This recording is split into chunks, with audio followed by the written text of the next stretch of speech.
Now we have sound. Welcome back again. We're doing something different. Instead of a repair, we're doing a build today. So let's make sure our camera's going to work for this. We'll probably have to switch between that and the other one, which that one's fairly dark. Can we adjust that? Or fairly bright? I don't think we need something so bright. We take that off and hit apply.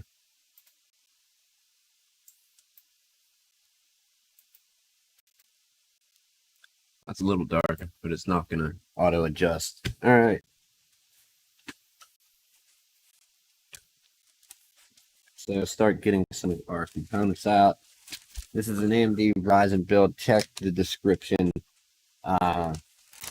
Gigabyte, what is it? B450M M.2 SSD motherboard.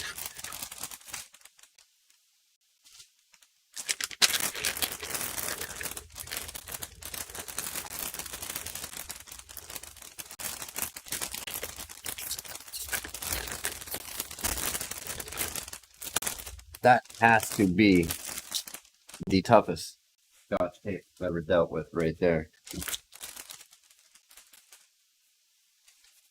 Or I don't want to call it Scotch, we call it clear tape. IO shield.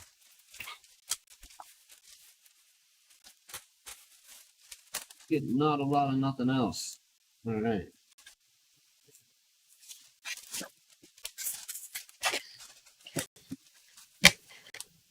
I don't think we don't need to go over all the specs, do we? They are in the description. So Kniffy, we need a Kniffy. Want that one or this? I want this one. If I don't disconnect all the audio, really trying to.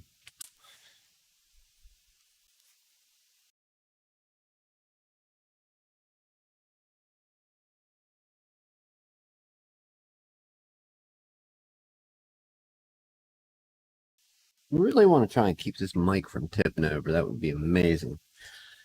All right. Got the Kniffy.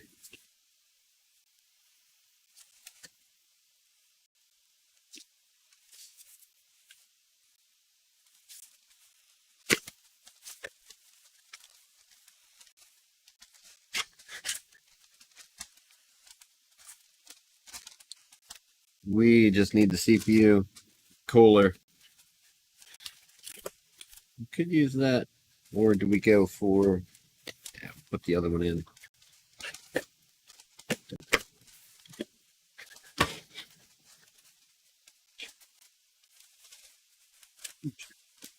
To be decided.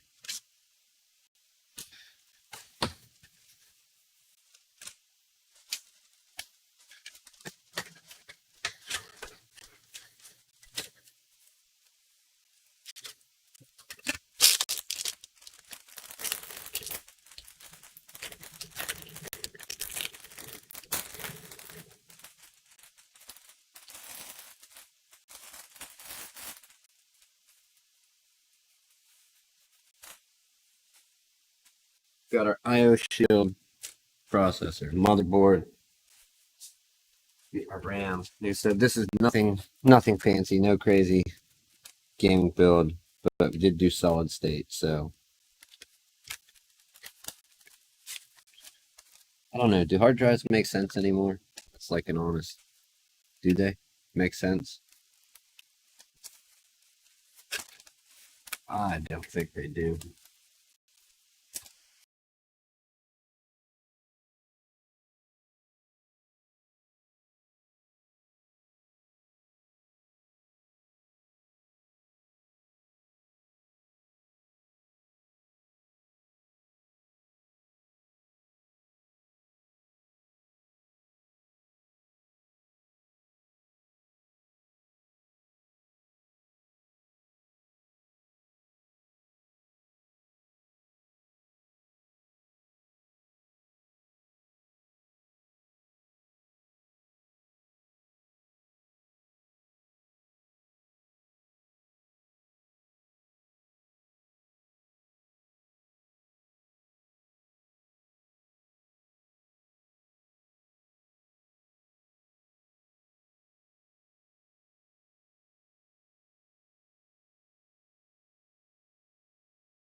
All right, we're back at it. Just finished opening up components. We got a telemarketer calling.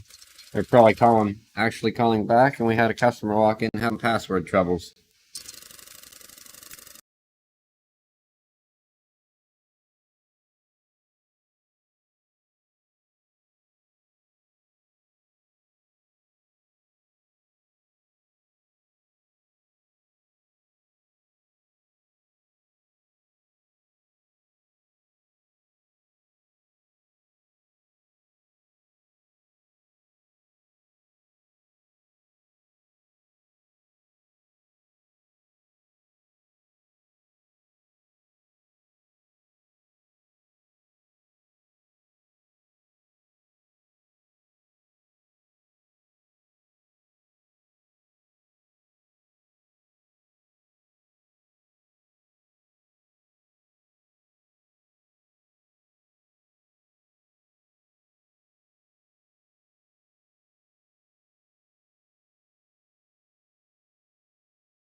All right, we're taking calls. Taking calls. This is probably not going to be very interesting if we keep taking phone calls. So let's hope. Let's hope they all call at the same time, right? Let's get them. Right, back in the box with you. All right, so try and give a little instruction just in case anybody tunes in. I should really do an edited video versus something like this, because doing it live, you always end up with distractions, interruptions, and kind of everything else. But let's say you got your computer parts for the first time and you want to build a computer. Get your motherboard out, get your CPU, whether it's Intel or AMD. AMD is going to be pinned, more than likely. Intel will have no pins. The pins will be in the socket, so don't be scratching anything around, bumping anything in the socket. Find your marks on your CPU, and so AMDs have pins on the bottom. Let's see. We can kind of get a look at that. All those little pins, you don't want to bend any of them. I think there's like, is there 1,000 there? Little more, a little less than 1,000. I don't have anything current Intel.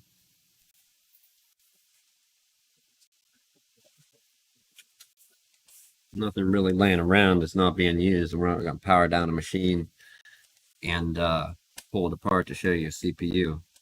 But Intel is going to have no pins. All the pins will be on the motherboard and just contacts on the bottom of the processor. You will want to line up. There will be marks on your CPU, usually a gold triangle or a dot, something, look for it. In this case, when we're looking at this one, We have a gold triangle on this corner, and we want to find where we can match that up on our motherboard. If you're looking at this board here, let's turn it. All right, so we have, I can see if we can get the glare off of it. We have a triangle in the bottom right corner here. Another way to take and look at it, which doesn't make sense because you have to flip it over, and the more you're flipping this around, the more likely you may drop it trying not to bend anything. But you can usually tell by the cutouts where pins are missing and don't bump into any of your pins. But you can see on the socket there's actual stuff there blocking where no pins would be. So AMD, Intel, lift your little arm, flip the retainer plate out of the way for Intel. AMD, you're going to line it up and set it in carefully. Try not to bend or bang anything around. If it sets down in easily, everything's all lined up, go ahead and press your arm down, lock it in. Now, we're going to see what else we have to do. We're going to put our solid state drive in. We did take the screw out for that.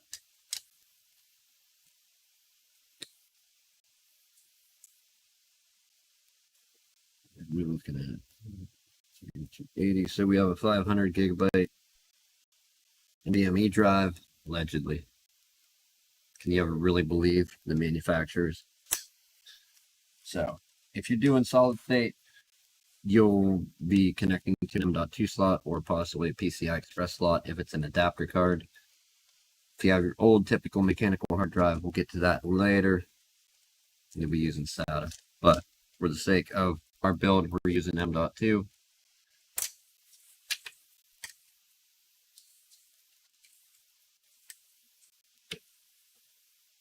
Line it up with the slot, push in, you'll feel a small click. Ready to set the drive down and then put your screw back into place.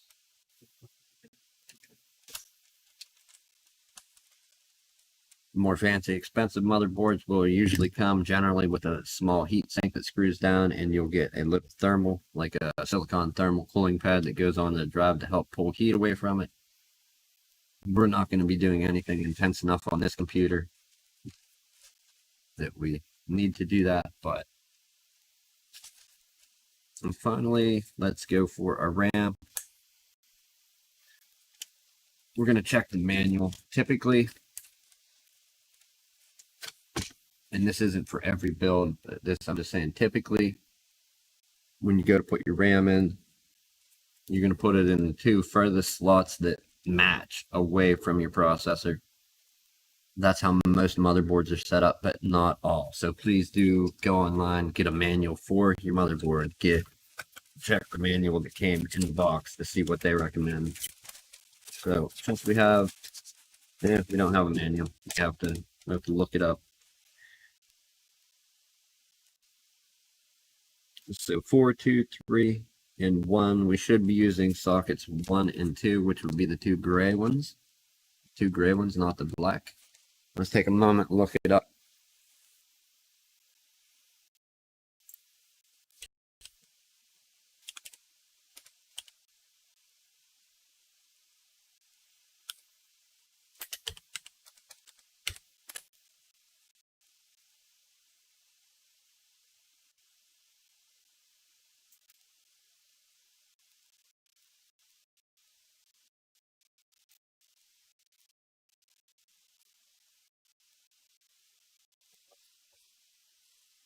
The manual. English, all right? Let's check our version. Look for so we have a revision right here on the board. You can see revision 1.0 right there, hopefully. Is the manual going to change from revision to revision? I don't think, but it could, so try and find the one that matches. We hit the download button.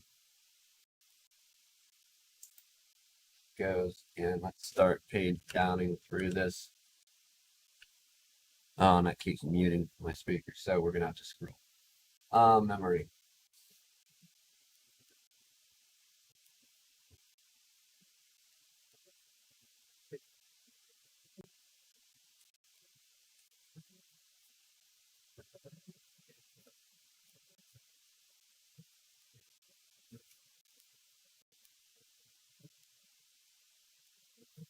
We pass it. I feel like we passed this thing long ago.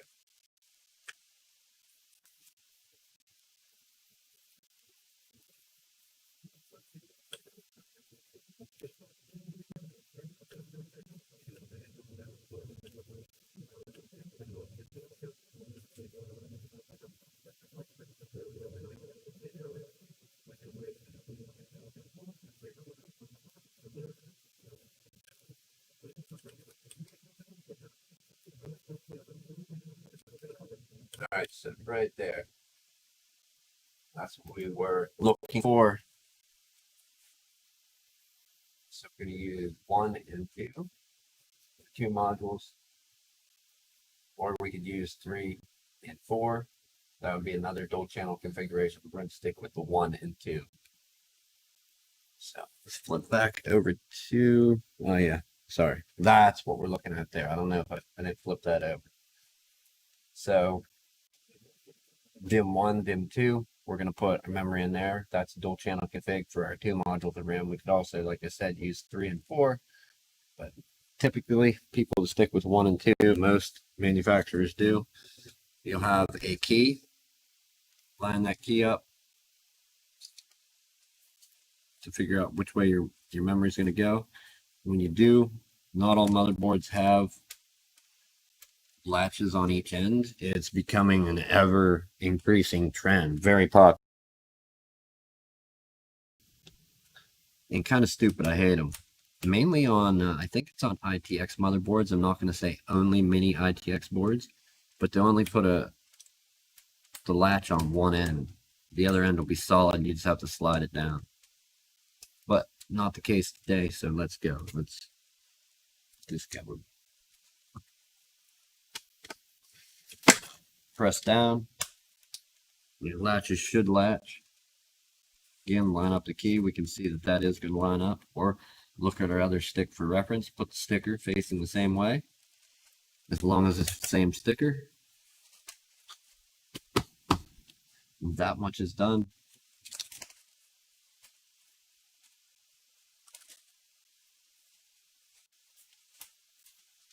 Now that you have that done, let's set this out of the way somewhere. We are going to start with our case.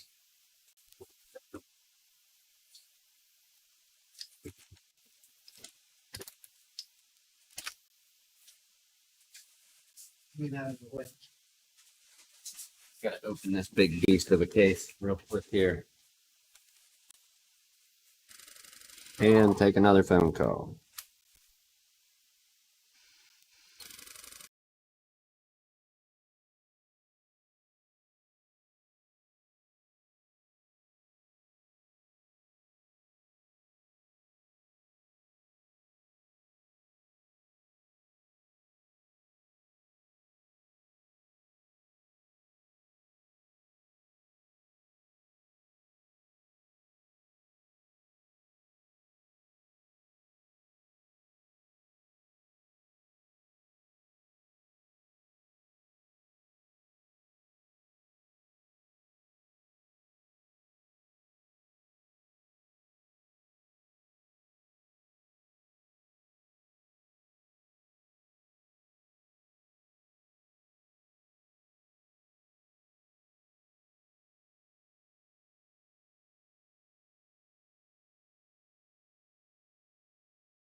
All right, we're looking for, got our case out.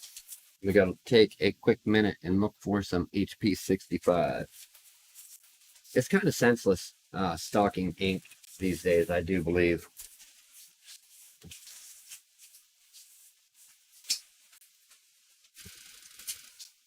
Wrong day to build a computer. Hello?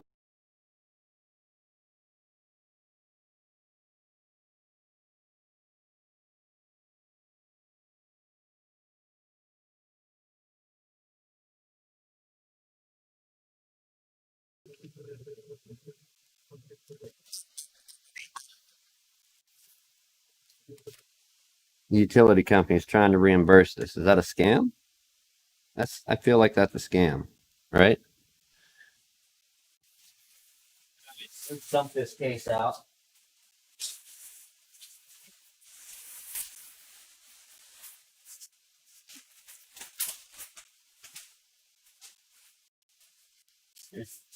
That be the feet.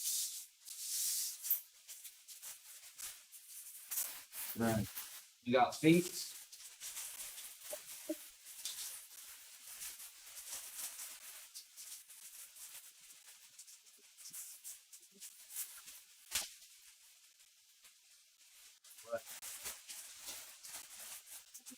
Off of here, one piece.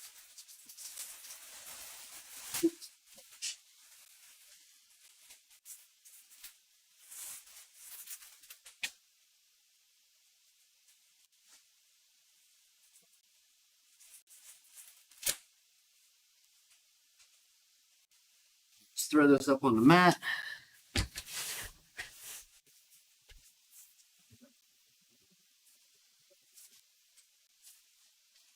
That's big. Monstrous case. How do we do this? You can kind of see there, and we'll be able to see inside. Styrofoam, yuck. Wait, HP 65? Is 65 what I said? I had to take a moment to look for an HP 65 ink cartridge. Let's get our panel off so we can get rid of this glare and get to the other camera. Alright, so once you get your case up and on your bench or table or floor, wherever you're building it, don't build it on carpet. It's not the best idea.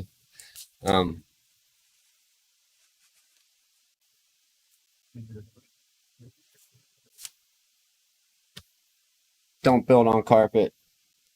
You don't want to short out any of your stuff with electrostatic discharge. Oh, we got kids coming. Okay. I'm going to set this tempered glass panel up here. And we got to mute. I got to look for a thing to be continued in a moment here.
What are you doing with that potato head, boy? Huh? Alright, so we got some visitors, but still, we're gonna continue this build. Maybe silent for a little bit. But we will continue on.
We've answered I don't know how many phone calls. Kids stopped by. Food was delivered. Tripped on a dog toy. It's getting interesting, let me tell you. Alright, so I just took a few minutes and sorted through the hardware. I don't believe, if I'm not mistaken, we'll take a look real quick just to verify. Yeah. No, there's no spot for an optical drive.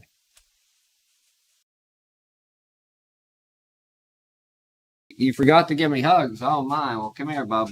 Here, Bubba. I'll see you later. All right. You be good boy, okay? What's what? That's a dog toy. You don't want that. Yucky. That's for Hoochie, the dog that was here. For who? Yeah, Hooch. Put it back over there for him. Put it by that brown bowl. Not in it. By it. Okay. That's where he puts it. It's right here when he's done. Okay. For the puppy. All right. I'll see you, Bob.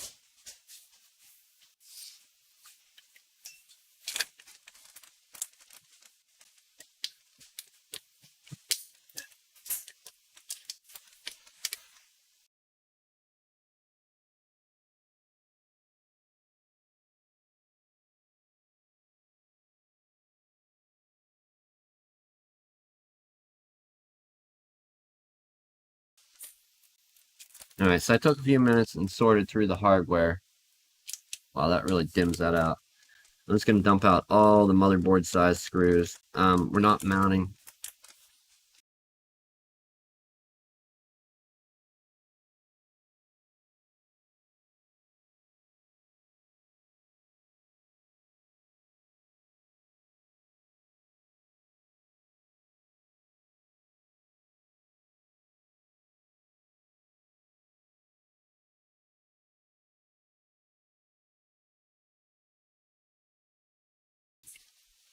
All right. Interruptions. They're so much fun. So I sorted through, got out the hardware we're going to use. We've got motherboard type screws, hard drive mounting screws. We're not mounting any actual 2.5 inch or 3.5 inch hard drives, so these are going to be useless for that. We're going to put them in our kitty cup and have them ready to go for the motherboard. And basically looked around at wiring. Another thing I was debating, I may take this fan out just to do some cable management with this wire. I generally try to connect this at the most convenient spot and then cover the rest in some heat shrink. But if we can route it back around and come back out, which it looks like we might be able to do on this, they gave us enough length on the wire. And then we have the other two. We'll see on that. First, let's work on getting our IO shield in. That's generally the thing I do first on these. If you're doing yours, or if your IO shield is connected to your motherboard, if you got some fancy gamer or super expensive board, or feature-rich board, I guess I should say. If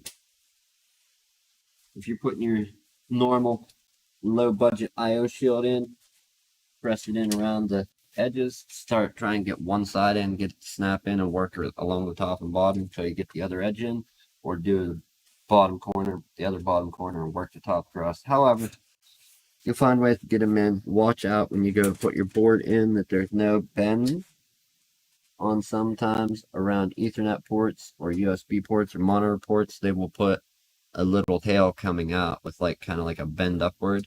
You don't want to smash that down and have it in the way of blocking your port, like on VGA or Ethernet or USB.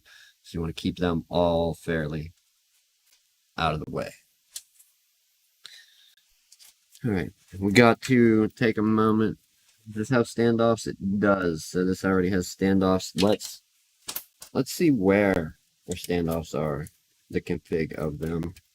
I don't really have anywhere to put this where it's going to stay, other than looping it toward the front. Of course, that's not going to stay.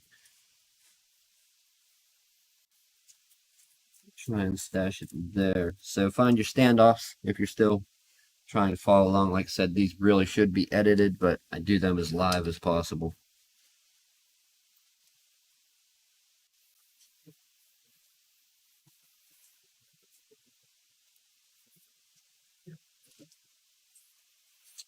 If moving your motherboard without a cooler on it, find someplace sturdy to pick it up, such as on your AMD board.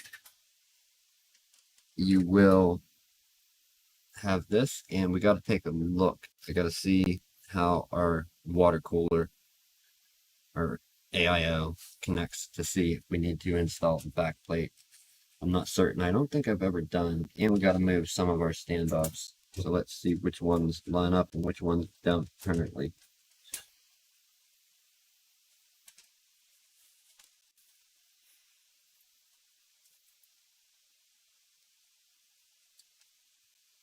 So we have one there.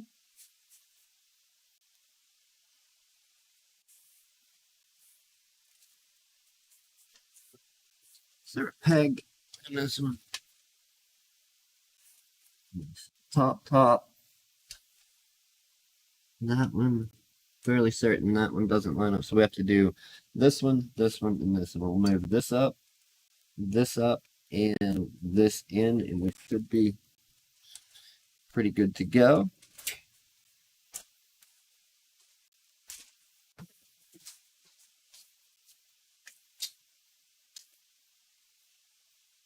Right size, I believe it is. Okay. I even forget now. Where? Not much space, so it should be.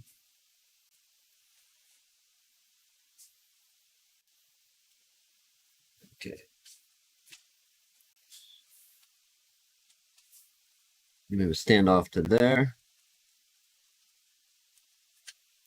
You have to pull a couple up. It would be nice if everything would have a standard. Sadly, it doesn't, because I mean, I think it's become a lot more standard over the years. But still, every once in a while, a motherboard manufacturer or some newer company, somebody out there just gets a wild idea to put a screw in some spot where it's never been put before.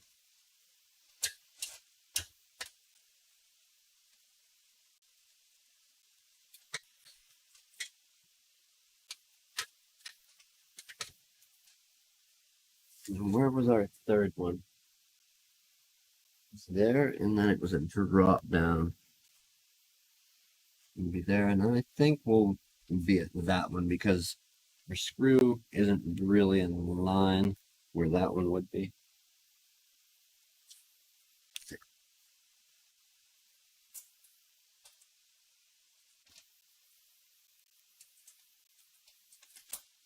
So our standoff's going to go from right here to here.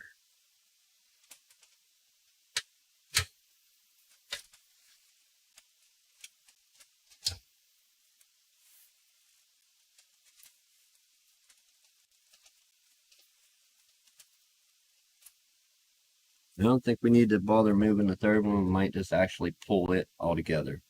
So we know those line up 3 across the top.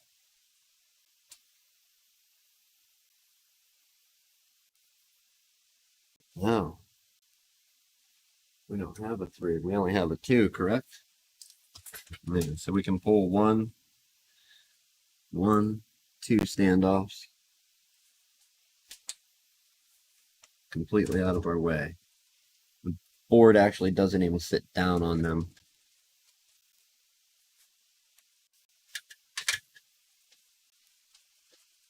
Which is one of my super main complaints about M.2 boards. They always seem to have a lot of overhang, like you don't need the mounting. I don't know, I guess is what they're saying.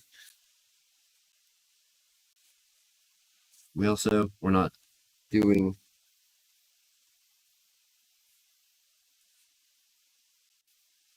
anything else. Think that we can, oh no, we got to check our cooler, that's right. Well, let's get a couple screws in to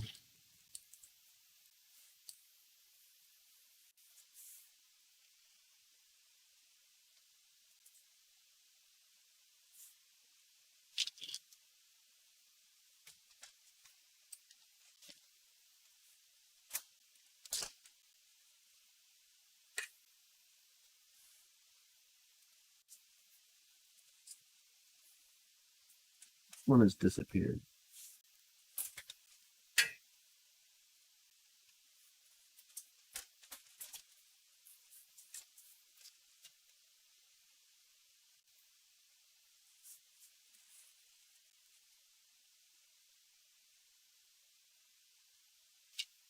See, here's one of those instances. Even though they say it'll work, we're going to be short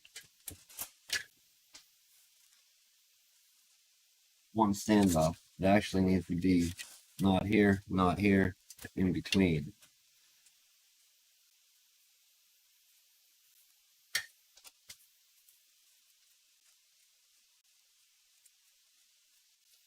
So what do we do?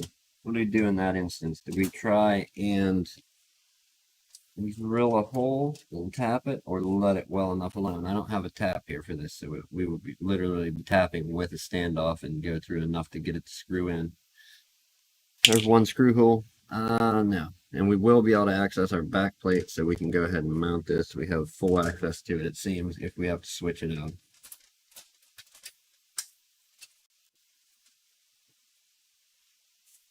Now, with that being said, get your board in place, get a screw, and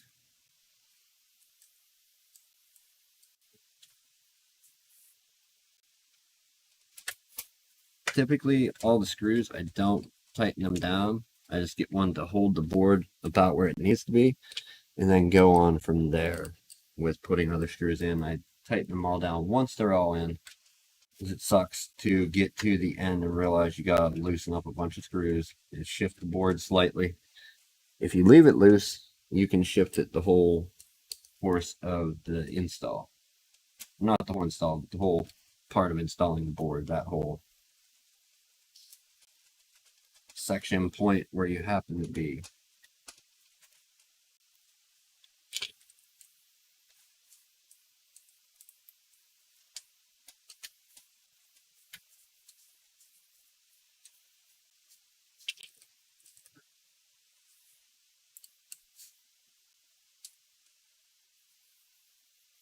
It's really sad that that standoff can't make it. It's right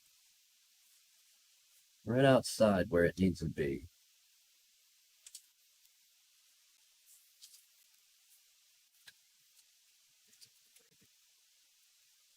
Also, if I understand things correctly, which kind of, I hope I do. I'm speaking with this customer client person, peoples. It's going into a cabinet, so I wanted something with fairly good airflow on the front and back. That could, and that should be all of our screws. It is. We can go ahead and start just giving them a little tighten down. Do not forget, torque wrench out, 120 pounds. Set it to. Torque these down to the right.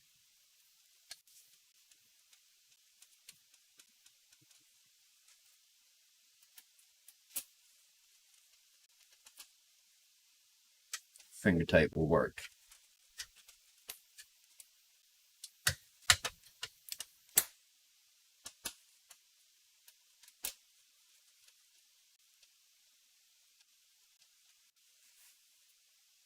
All right, looking at our ports, everything is good in the back. We still have to get fan. I'm really thinking, where are we going to install the radiator? Probably on the back. So if we do the water cooling, pull this back fan, it's going to make its way to the front of the case. Let's take a look here. So if we pull our back fan to put, all right, it's H60, H80, H60, I think. We'll move this one up to the front, and it can blow some air through past the hard drives. I think we'll remove the hard drive cage because we're not using any mechanical hard drives, and just get some air right onto the power supply.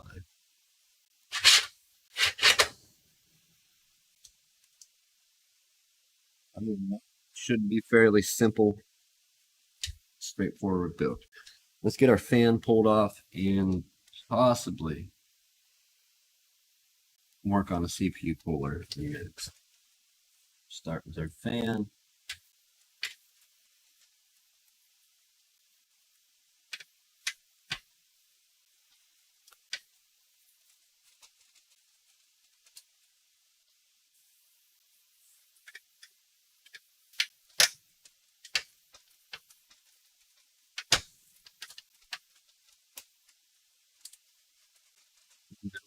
build, like a recorded one where it's edited for,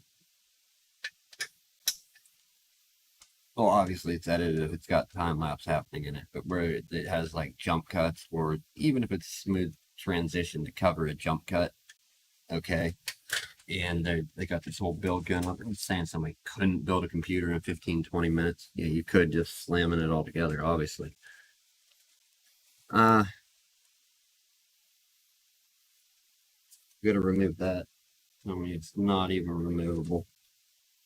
Or is it? I don't believe. Let me look here. It's gonna be a negative. So I'm gonna pull our the front part of our case to get our fan in that general neighborhood. Also, let's look. Are we gonna need a controller?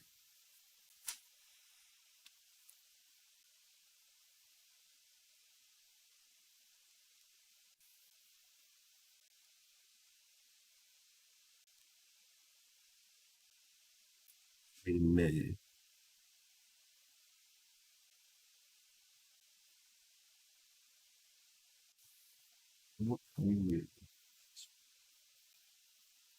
I hate looking for fan headers because I always overlook them.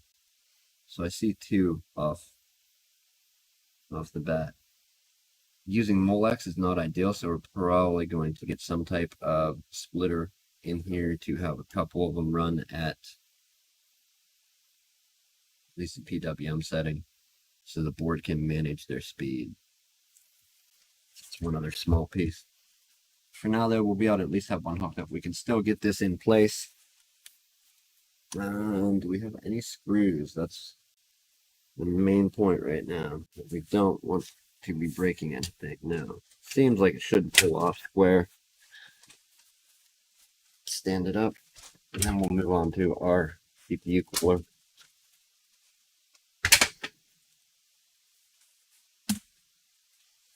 It's another good thing about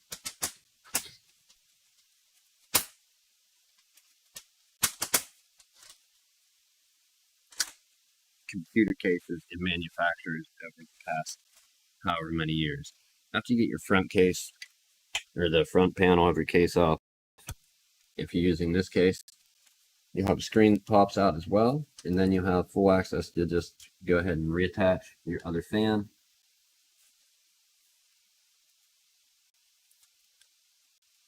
And it's going to have to be a drop-in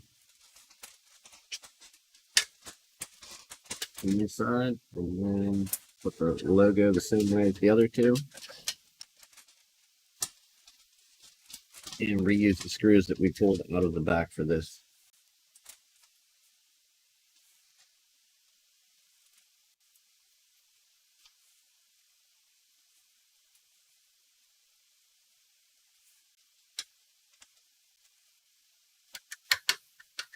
But no, case manufacturers, just manufacturers for computer parts in general, have really started making some amazing products in the past, I don't know, I'm going to say the past 10 years, some crazy stuff has come out. I remember tearing older cases apart, doing older builds back like with AMD Athlon and Athlon 64, and then what, the X2s came out. Even that, the old, like the AMD XPs, I think was one of the series. It's been years since I built one of those ones, obviously, but you would pull a case apart and it would snap apart with like a thunderous crack. Like we thought everything just broke getting that front panel off. We've got them, seems like more sturdy, but also easier to tear apart at the same time, if that makes sense.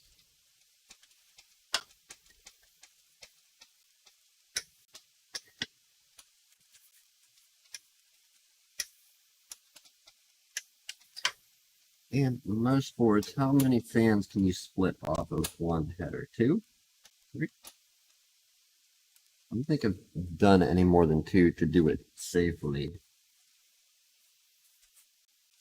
But I don't know the actual specs on that, so nobody quote me on that one. Get out of the way, fan wire.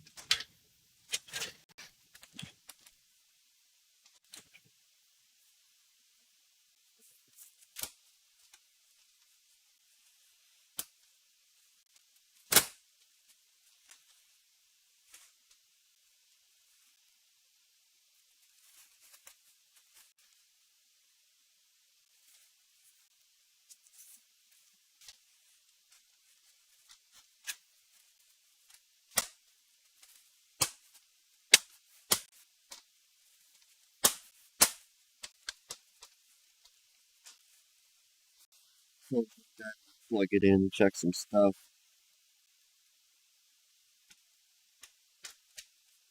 514. Try and wrap this up soon, but we're gonna get through the build. All right, let's get to our, what do I want to call it, CPU cooler.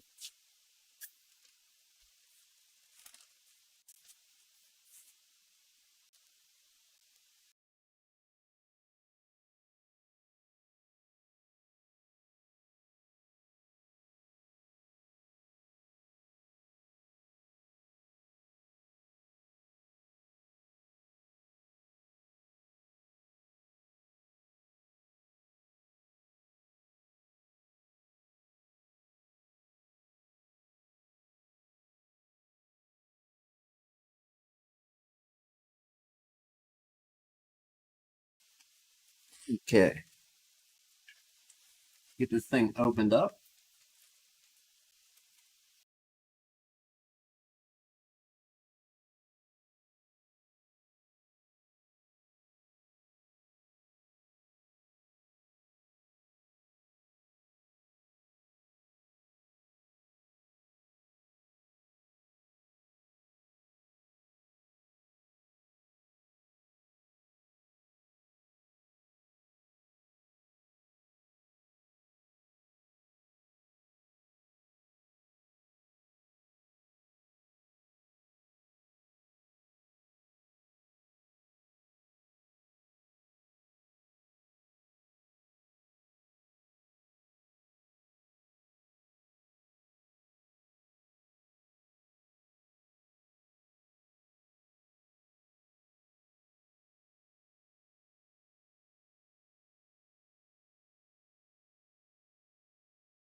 Yeah, that point where you're looking at something and you start feeling super stupid.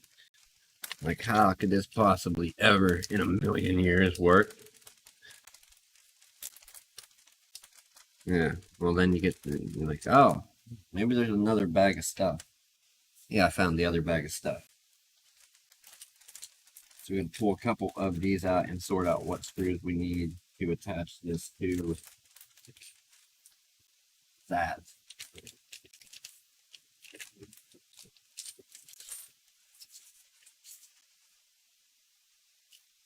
Should just be a threaded knob, but what I'm trying to figure out, do they use any washers, D and E? Just D and just an E, and then we put our other brackets on there with this 20 cups. This is cool. I've only ever installed these on Intel.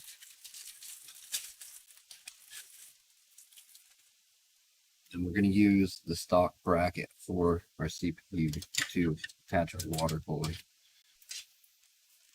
Boy, that stock paste, we use it. Is it really enough?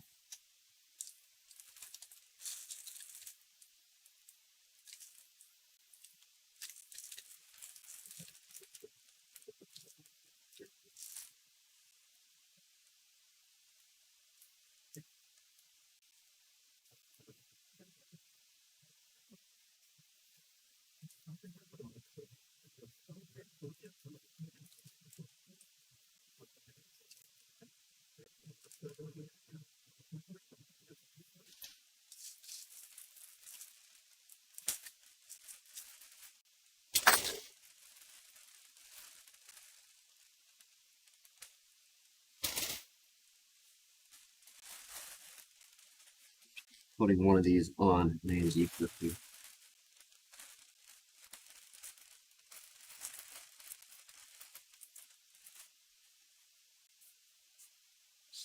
Let's go for it. Where's my little active protective thing? We'll see if this will stay clipped on. I doubt it did. It won't. Not with with no protective brackets or the other ones on. That's all right. If we knock it into anything, we will adjust later. The other thing that I want to look at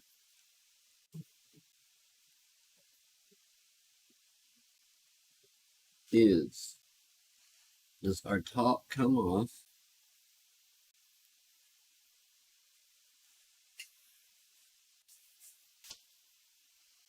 We can rotate that, I think. I don't think. So from tearing the H100i apart, what I remember about that is that when you tear this piece apart, this outer ring comes off, and then this comes up, and there's no way to change that center piece, as far as I know, other than rotating. And people, for aesthetics, and I myself am super guilty of done it for aesthetics. Thinking the best way, we're going to put this Corsair H60 cooler in there with both of our pipes. Yeah, we can't coming off the bottom, can we? It'd be tough threading it on. Let's see. Let's see if we can. I doubt it's going to make it that way because of the socket type. If so, then we'll spin it the other way. No, that's 100%.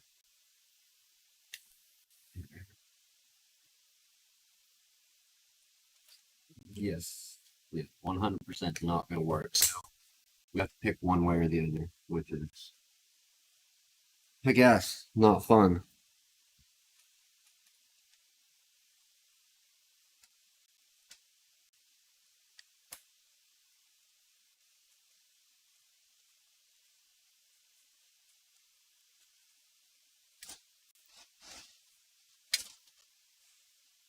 Try and not mangle this thing to death. And we will put, tell me it fits. Yes.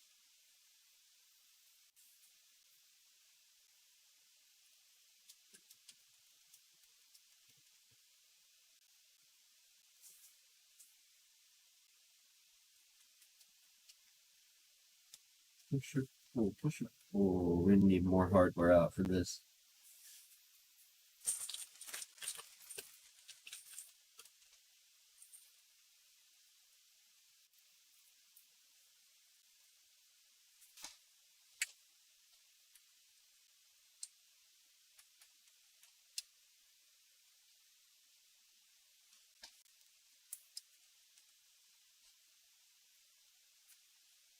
let's do that. We're gonna use screws and attach this to the back.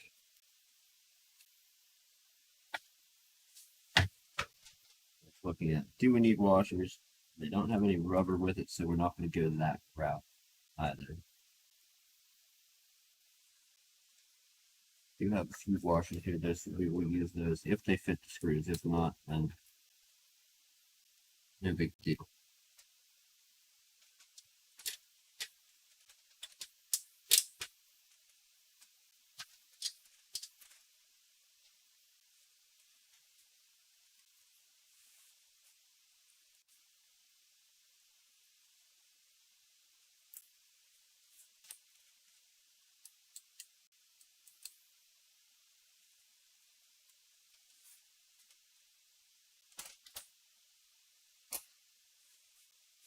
Favorite thing in the world. Drop and screw the washer and they separate.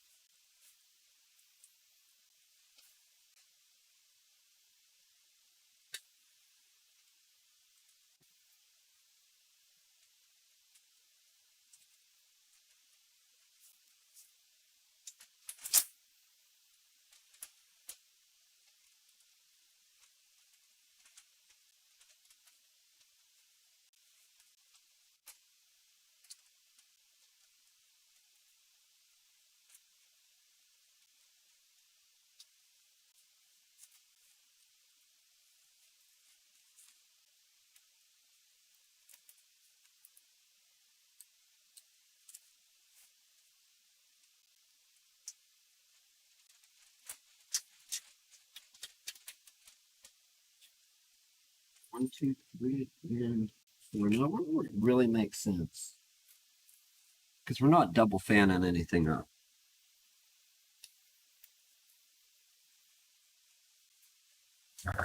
What are you?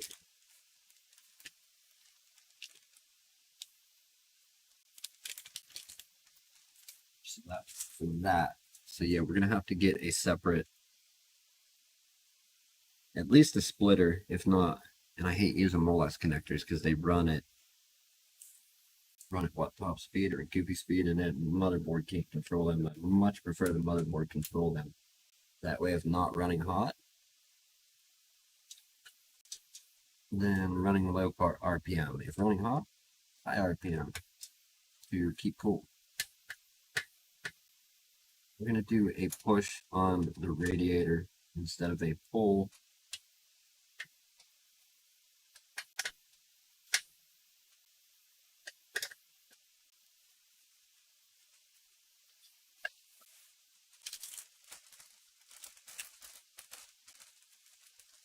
See, we could move our fan back. If we move our fan back, which I didn't really want to do, then we only have to put, nah.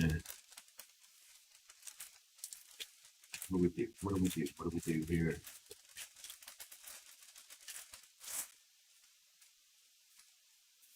Are there 3-pin? What are the fans? 3, yes, they're 3-pin, 3-pin, 3-pin. So yeah, we're gonna have to find a way to farm some of that task out. Unless I'm missing headers, so I'm never good at looking at these things. We will let the one for H60.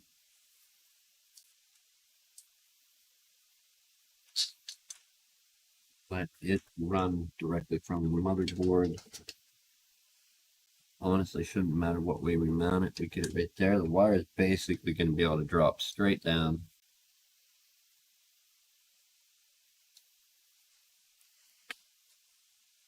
It'd be very ugly, but it's literally going to drop straight to the header, so we could have it come off of there and then heat shrink it together in one little bundle and plug it in. Perhaps we'll take a look at that quick before we go attaching this.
All right, so we're dealing with all black wires with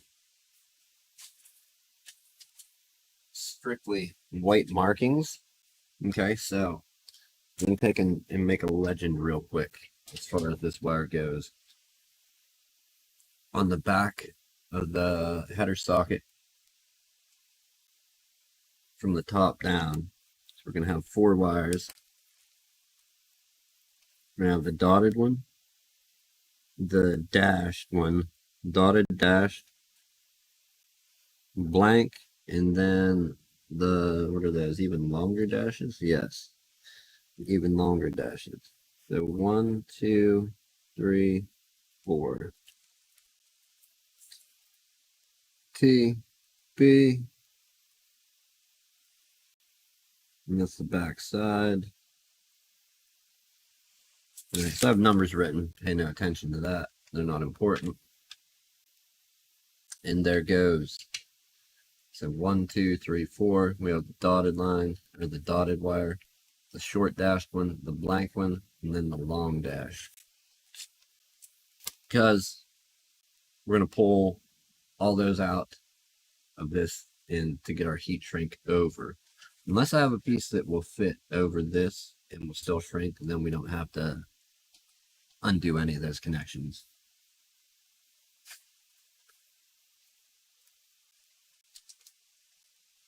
Correction, a piece that will shrink far enough to bundle our wire up. This should work. Is it going to be too long though? That's only question.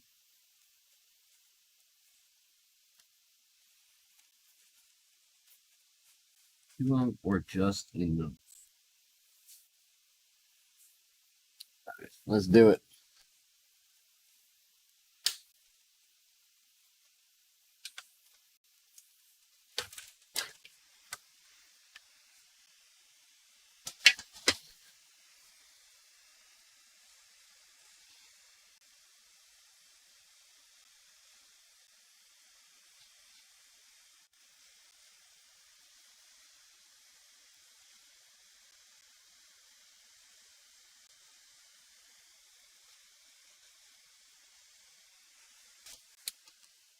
Get that out of our way for a moment. Try and get this back up on this socket. For just a slightly cleaner look, it should all line up. We'll try it.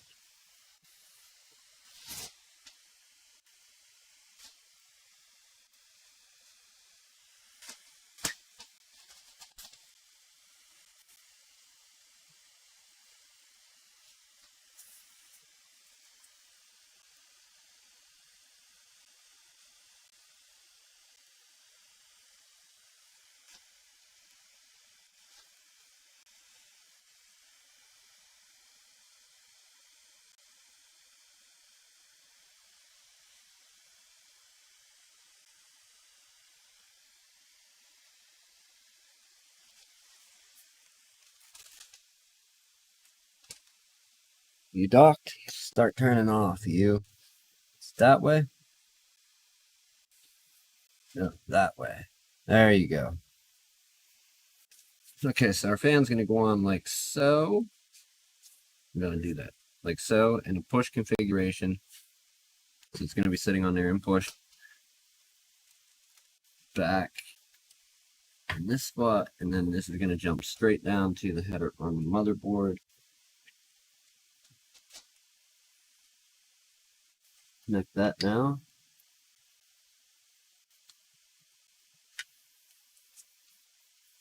And the fan should fit right on. It's a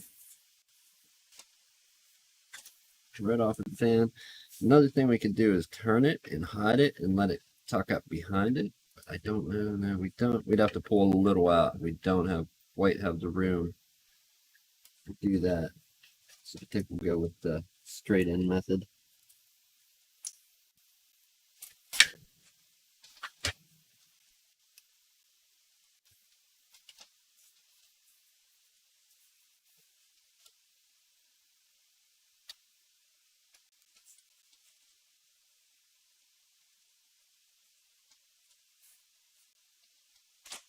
Attach a few screws to our radiator.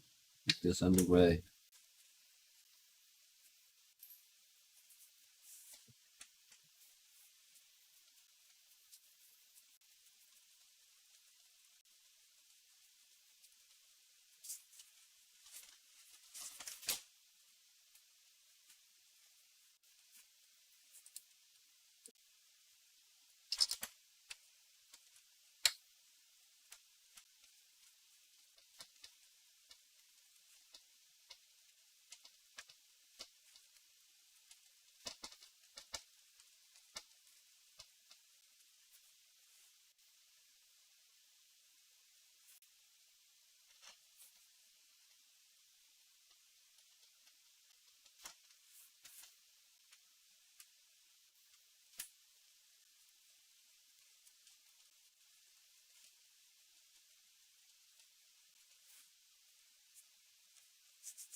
Probably going to end up pulling this fan and pulling the little extra wire out and running it up behind it, putting a bend on the heat shrink to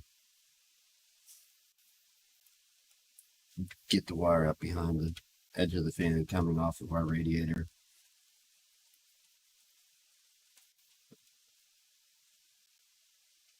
Should be on. Let's go till it tightens down just a little.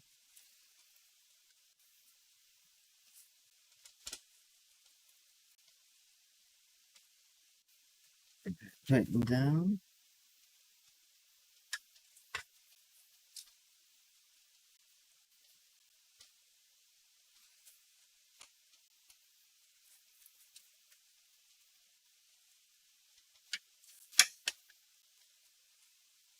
All right. One step closer. So this is where we get to assemble our CPU.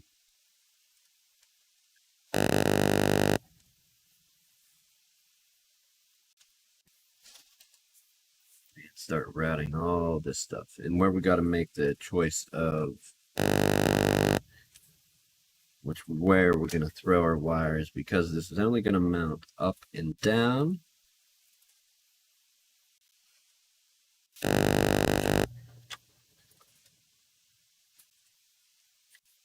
So if we do it right side up, where can we tuck our wire to? Let's find this out right now. There's going to be a way to route them.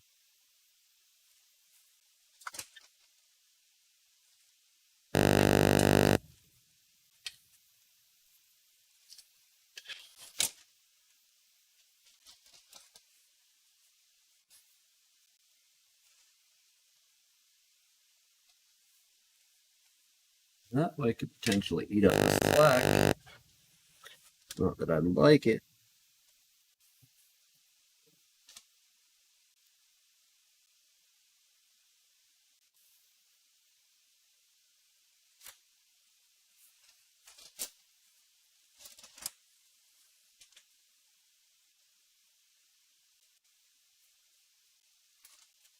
Looks like it's going to be that way. So this is where we want to drop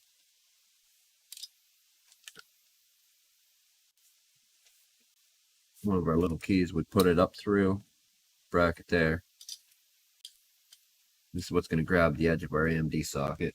And then you need one of the normal little thumb screws.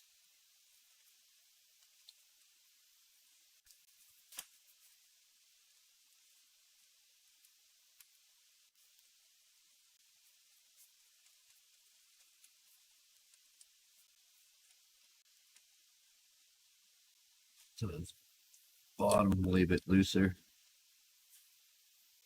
And we're going to go for the top one as well now.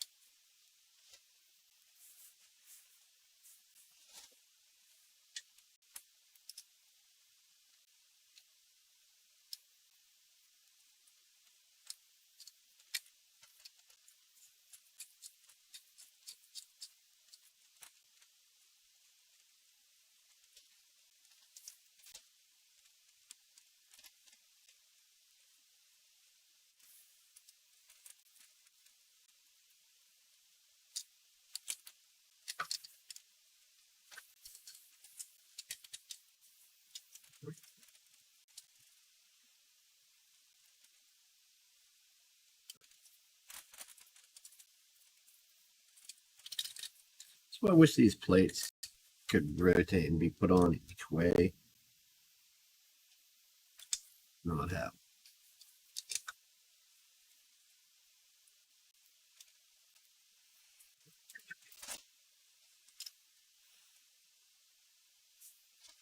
It just doesn't seem possible. It seems like it's too close to kinking the hose. We're going to put it on just the normal average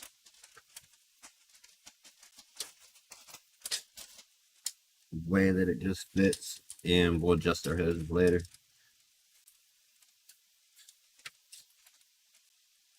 We find the edge of our socket.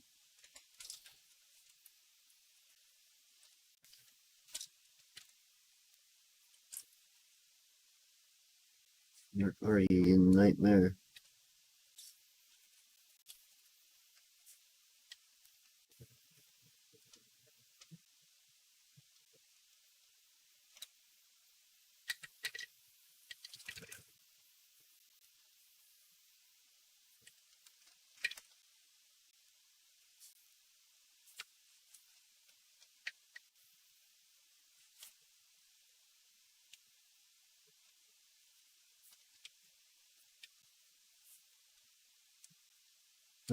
Oh, that minute.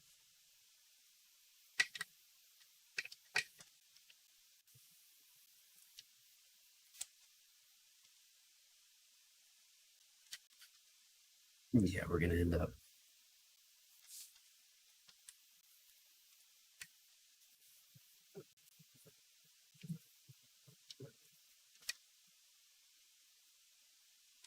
Did I grab something out of the ordinary here?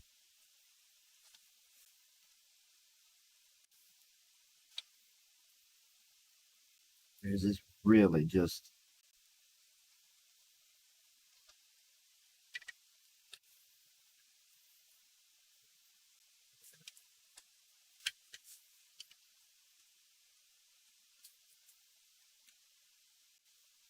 All right, I don't believe that will even grab that. I'm going to check it.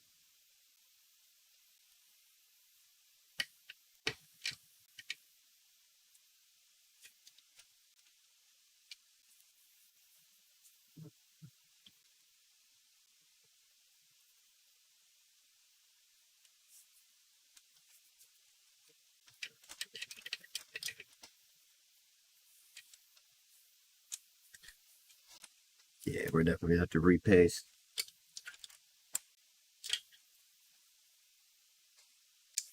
Give me one of these. I want to see that it actually fits this.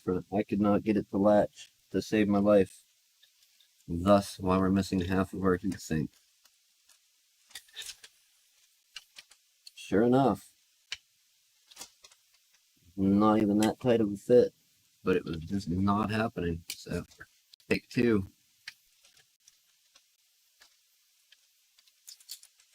We get a practice shot at sticking this on there, and then we'll repaste it. Maximum as loose as it could be for the back. Get out of the way.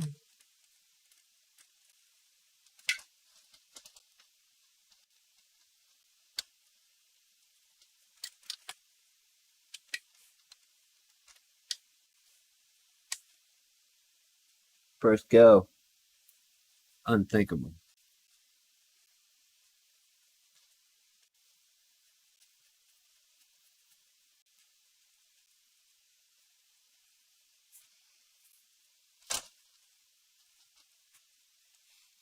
Looks super ugly. Super ugly as well. Since we have to repaste, the question is, do we rotate it 180 degrees or just kind of let it suffer the way that it is? Those are fairly tight. I'm not going to bottom them out. Gotta get SATA. We have our what a waste. What a waste that is.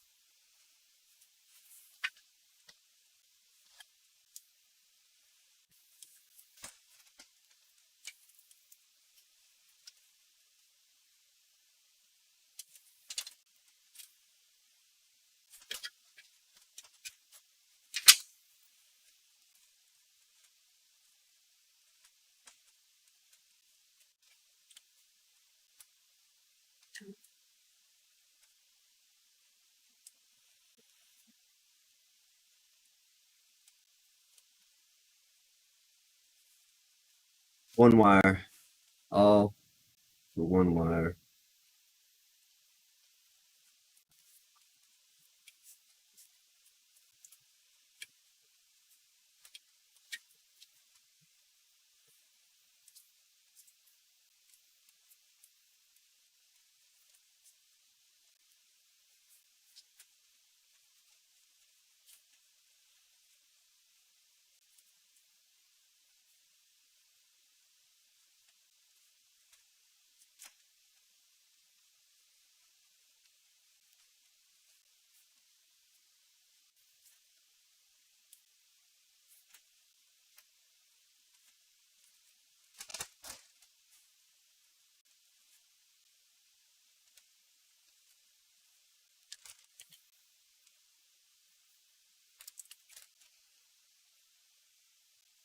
What's with the mile-long twisties? We just need a short one.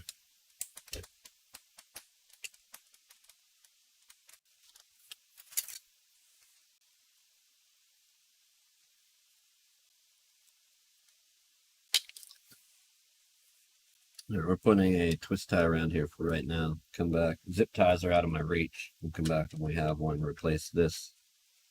We also have to repaste. That's also why I'm not zip tying, to get the length to be able to flip this over. We can undo it easy.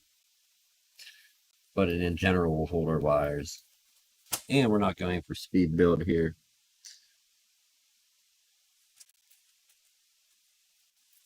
Set up our front panel. We got reset, power, switch, power, LED. What's our front panel look like? Nice. All right.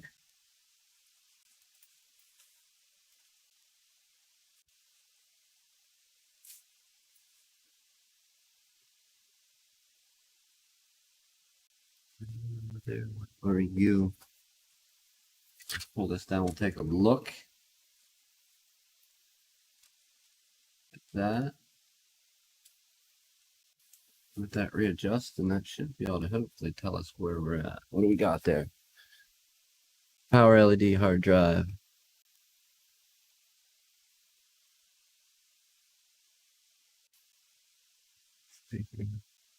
Reset.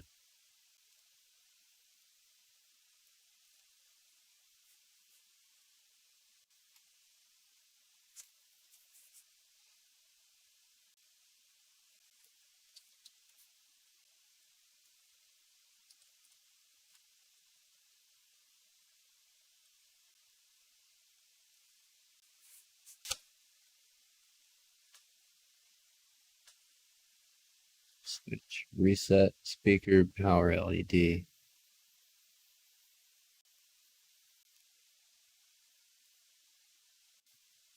Nice. So it has one on each side. Okay, so our power switch can be those two, followed by the power LED, which is right beside it. And we're hitting our positive and negative the same. Negative now. So those need reversed.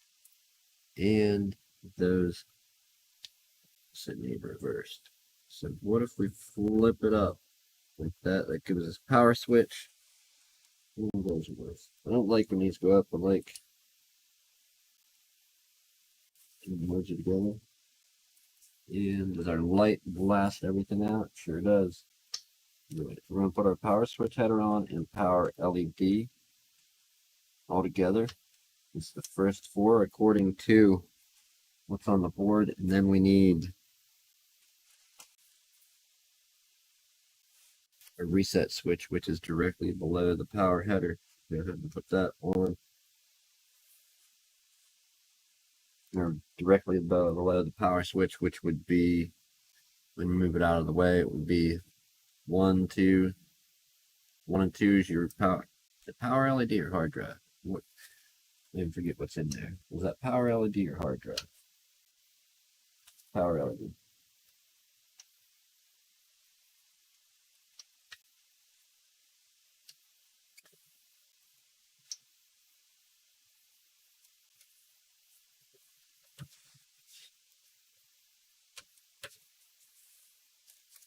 All right. Pull that up, go back out. That's the state of it so far. We got the hard drive, RAM, CPU cooler. We need to repaste our front panel header. If we can untangle it from everything else that it's tangled in with, it has to jump to the back here. And we're really gonna see. I hate cable management for the simple reason that it's super. Like, I gotta have them cleaned up. I don't just like. Well, I hate it going sloppy.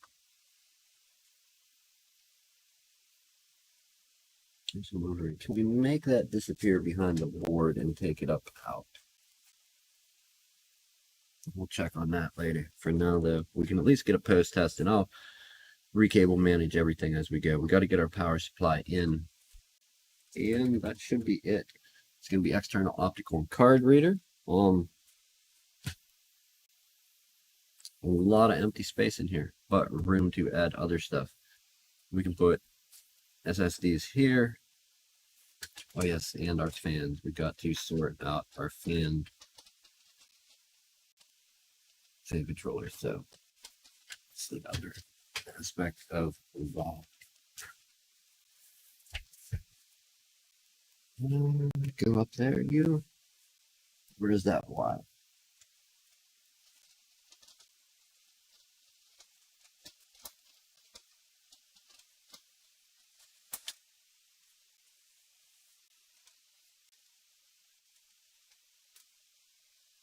B3.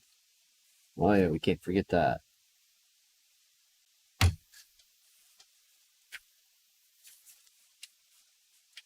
take a moment and figure out where we're going to stash that for right now, because it's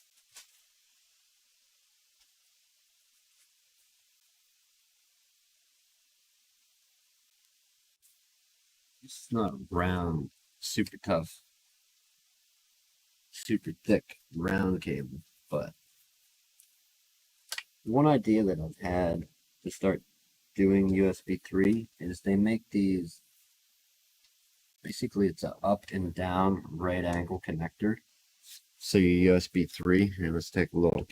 Your USB 3 doesn't plug in like that to the board. They make them so we can plug it's a right angle adapter or left angle, whatever you can call it.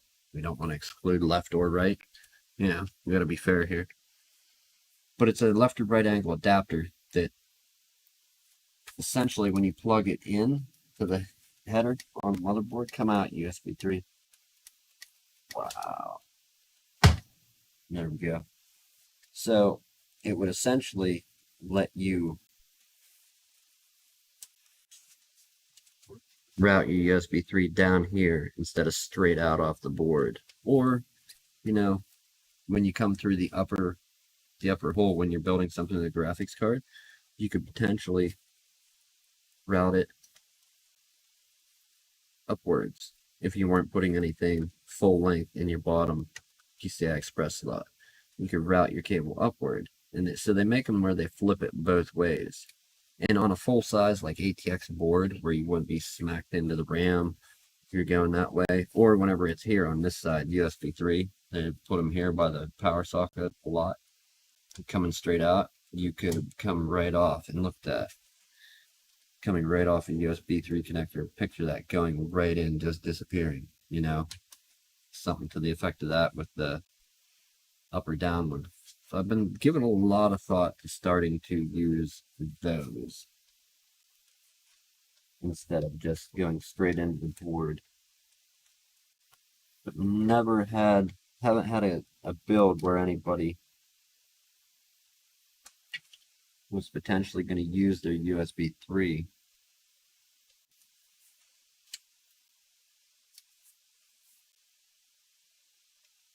to where they knew that it was a thing over USB 2. Try to explain, but you know. Oh, here, dumb me. Plug into the socket the right way and it should fit first go. I think we're just going to cable manage this all into one group. Get a nice little bend on that. Make sure it stays in. gather all this up and tie it in. There's not really much you can do. And these are always annoying. I never really know. What do you do with these? What do you do with these? Put a crazy coil in them? No? And zip tie it? Have do loop-de-loos? Can you do it with the second one? Get it out of the way? Possibly. Probably not the best idea. I'll say that much. So, say we loop one up and the other up. We'll try and put a zip tie together. Ideally, we would want these coming off the bottom side, but we don't have that option with the AMD mount. Not as far as I know. So let's use the Intel mount, right? We'll just drill holes through the board and get a drill out. We can use these guys for two sides for Intel mount and our Intel backplate. We can rotate that whatever way we want. We just got to go through the board and not drill holes right through. We have a pattern, okay, and as long as we don't hit any other circuitry that's important. Yeah, right. There's probably some important stuff there. I don't recommend that. Don't follow that extremely bad advice. I would never drill a hole through a circuit board unless it was known that. I think I've cut one circuit board up on purpose, and that was to make it fit for one particular board in a certain case. It was for a actual Gigabyte motherboard.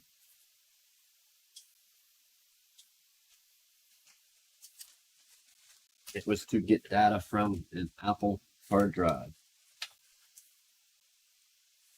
That was that length. And it's all just our ground plane. It's all dead up here. There's nothing going on. All of our circuitry was on this end, so. And to get it into the M.2 slot, it's full length like that.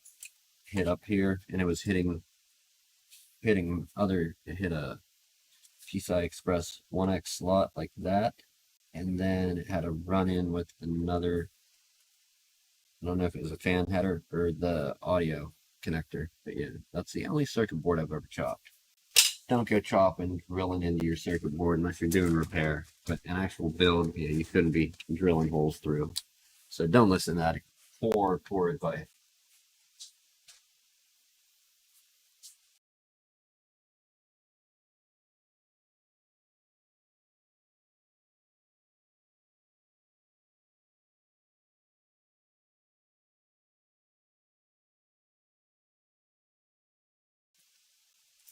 Okay, what status are we at? Where are we at here? We have all the power supply. Yes, let's get that out.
So our power supply is semi-modular.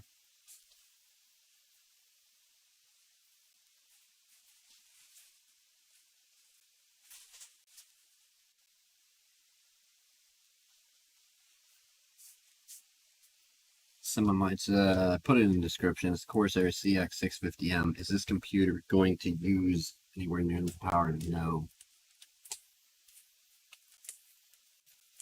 But if they wanted to do something different with it, future-proofing the word I hate, that I've used it on occasion. Say they want to add some stuff later on. This would help with that instead of putting some low wattage power supply in it. I'm going to put something that will actually be useful later on.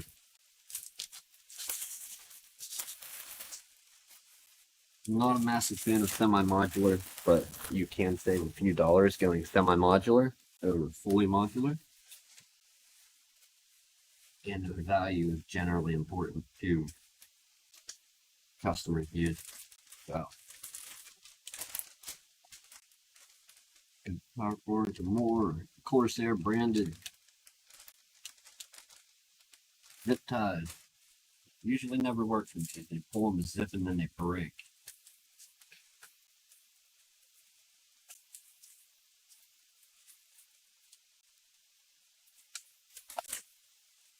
Throw this in quick and do a post test. BIOS. I'm probably going to record the video for jumping in and configuring the BIOS, but separate video.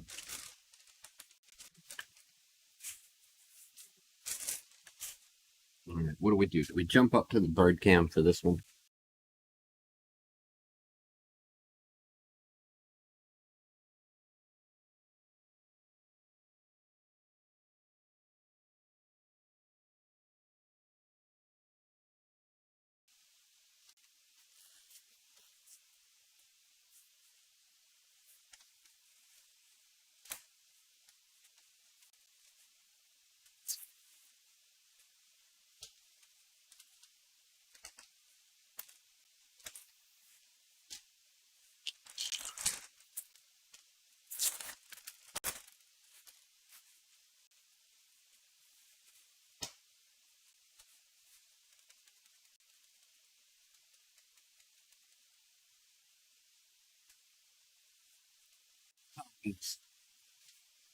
How best? Stand it up.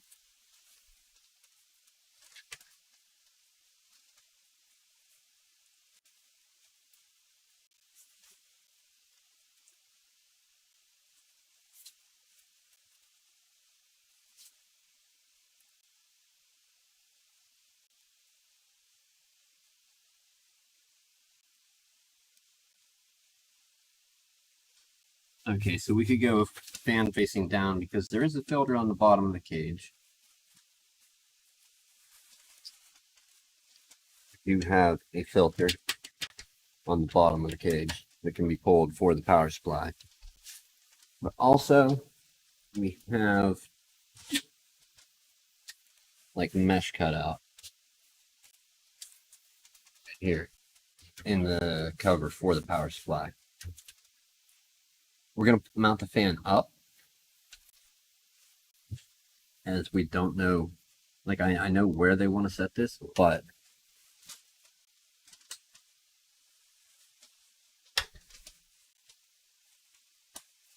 going in, I really don't want to jumble wires out this way. And if we need access to any of the modular stuff later, they'll be out towards us instead of, they would still be out towards us, but up against. So we're going to try and get the airflow from the front of the case where we move the fans up there. Actually going to take and pull out the whole assembly that holds our hard drive slit. And pull that out at some point. Should actually probably do that now. It'll give us more room for management cables. We can get it in a bit.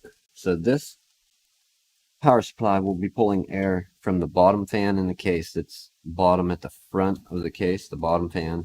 It'll be blown back through the tunnel that's created by the assembly there. And the metal piece is riveted in place.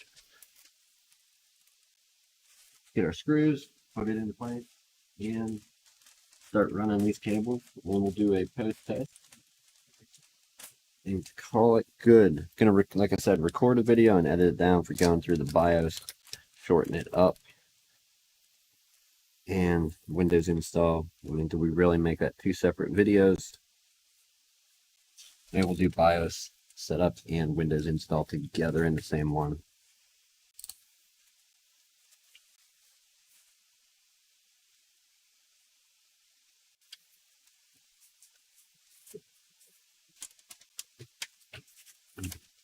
Get your power supply held in place when inserting it. Line up the 4 holes on the back of your case, and I don't have any real good way to show this. Does this arm reach over here? Let's find out.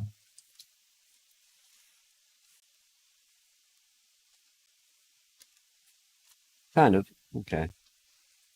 So line it up, and some, depending on your case, what's becoming more popular, I don't know if I'm a fan of it or not, of a whole bracket that comes out that you can mount on the power supply, then slide it right in. I don't know. Mixed thoughts on that one. Haven't used it yet, but I've seen it and don't really know what I think.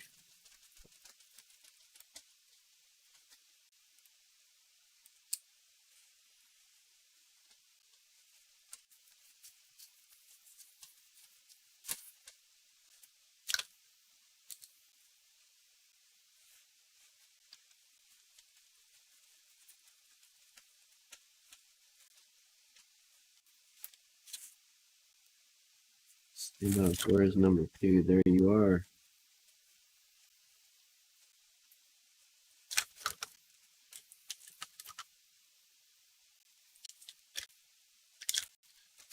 AMD back there. All right, these are our two main cables if you're not installing graphics card or any other peripherals. You're going to use your 24 pin and your EPS. Is that the right word? EPS? I call it the 12-volt rail. You can have a single or a double. Single 12-volt rail, double 12-volt rail. That's probably wrong terminology. That's what I have always called it. EPS connector. And your 24 pin. You have to route them up through. And once you get them routed up through this one, we're going to route up and over, hopefully with enough room, up and over the motherboard. In the back here, yes, there is enough room. We'll be able to plug that in, then cable manage it there. And then our other one's going to come up the back and through here. So that's the plan for now. Another thing, the side panel, is it flat? So if you're doing cable managing on your case and you have a fairly flat profile, like no hump out in any way on the case side panel, try and keep your wires as low profile, tied in as tight, and the more you overlap stuff over each other, the higher it's going to build up, and you're going to have trouble getting your case panel on. You'll have a bulge in it. It's not sightly, doesn't look good. That's basically the 2 spots we need these to go. We're going to go ahead, flip this over, and plug them in, and then we will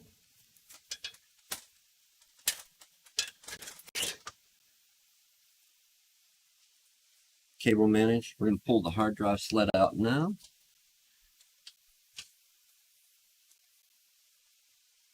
We should be able to see that right there.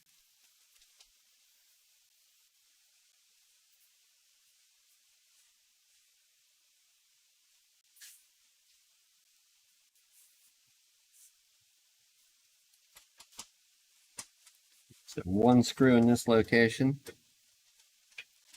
If you, what is this? Corsair 275R airflow case. Kind of one of your budget cases. A nice enough case. I don't hate it. Don't love it. I have a fractal design. Define R5 for my case at home. And I have a real old Antec ISK600 for the case here, the computer in the shop. I don't know, people fans of Antec still like some of their stuff.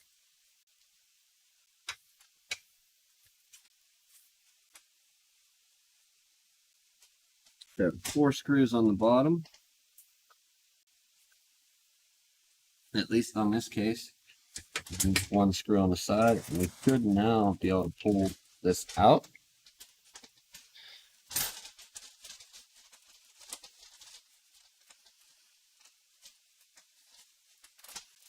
Did we have to do it before we put the power supply in? Yeah, we made it. We got it. In one go. Alright, so what that's going to enable us to do, other than putting a hard drive in, obviously, is airflow from our fan that we moved from our back panel, where the H60 radiator and fan went. This fan is going to be blowing air down through here. It's pretty much, most of it's going to be smacking up against this, but at the very minimum, even take a piece of plastic, cardboard, something, you could essentially put a slanted piece of whatever in to route air up over the top of the power supply. So I guess some might get under it if you had it facing down, but I have it facing up, so it's going to be pulling air from the case, and also the air, little bit of air is going to be passing over it. It doesn't have a mesh side here where all the connectors are, but we weren't expecting it to. We have our one SATA cable for our CPU cooler that we have to get connected.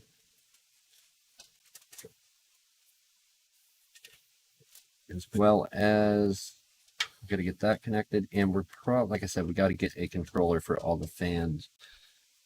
Gonna get a PWM controller, a basic one, and it will plug in to where the CPU plugs in, or possibly, I don't know, however long the wire is. We're gonna go from the case, either the case fan, system fan, or the CPU fan, have it run back, and then route our CPU monitor wire, the PWM wire, and then all of these fans will plug into that to get them going. For now, I don't know if I want to put Molex connectors on or just keep that stuff entirely out of the system altogether.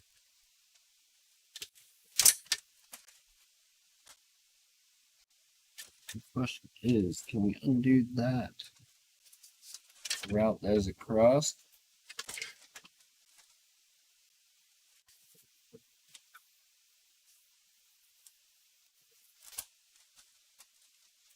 Certainly.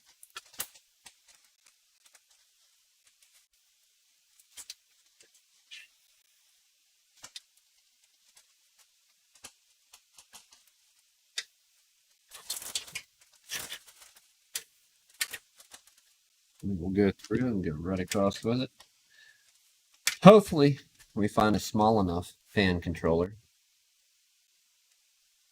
It could fit in between these two SSD positions, or possibly anywhere else. We should put two here. I'm guessing you would put two on the front side, possibly show them off, or if you want to hide them, you can put them back here. But if you put your cables toward the center, and bad move on putting fan controller there, right? I think the move will be to join all three together there.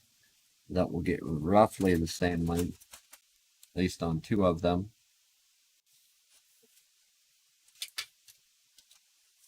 Probably the move we're going to use, temporary. Let's flip this over and go, well, you know what? Let's not. Let's use our Corsair branded zip pads, since we have them here. They're small, they're little, they should essentially do the job.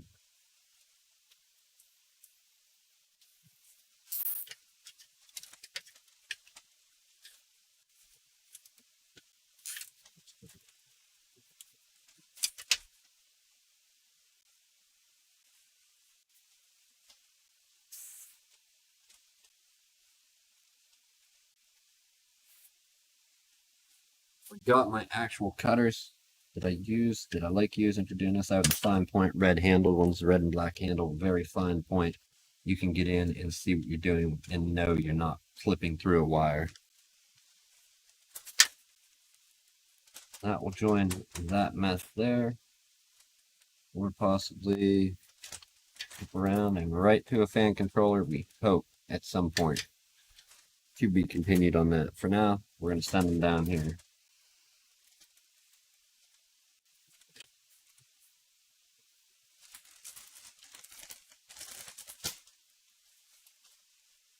Flip this over.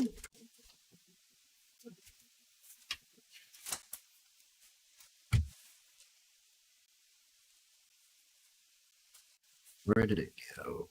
Is that you? It is, my friend. Come here. I'm gonna plug you into this socket. We gotta see where the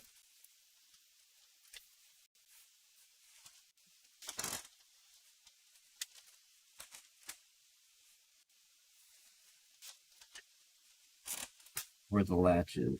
Okay, so the latch is down. So it needs to make a big horrendous loop like that.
I'm making this up. No, that latch is definitely down.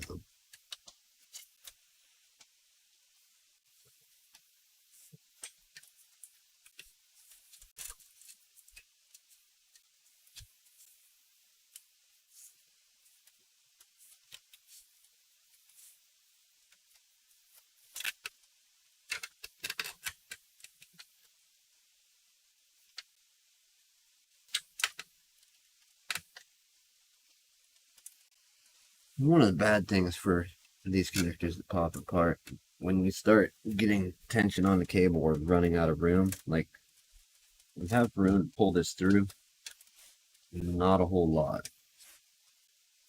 We try and hit the connector and then pull the slack through there. That should work.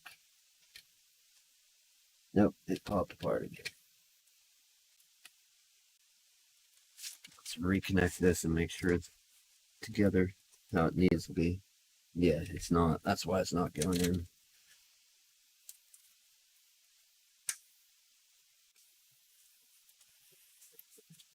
What happened? Did we get a bend? We did. Okay, we'll unbend it.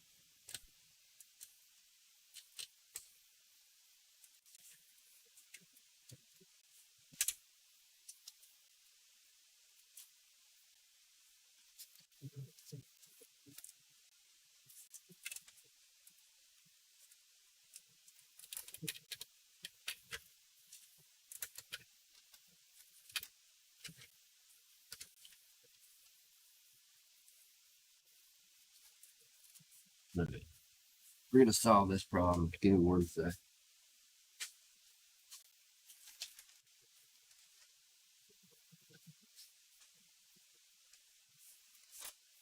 And it's white so I can see it.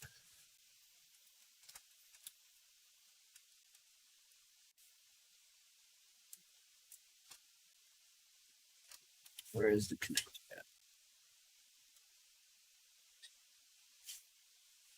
What's that? We're gonna let it snap out. No, we're just gonna have to fight it in. Usually I zip tie them together to keep them in place and keep them from popping apart.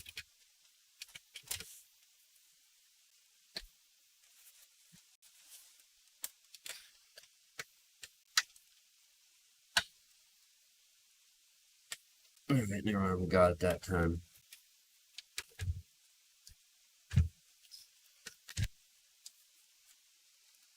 This guy will be coming through. This one has to do a twist, so we're gonna have to check the back.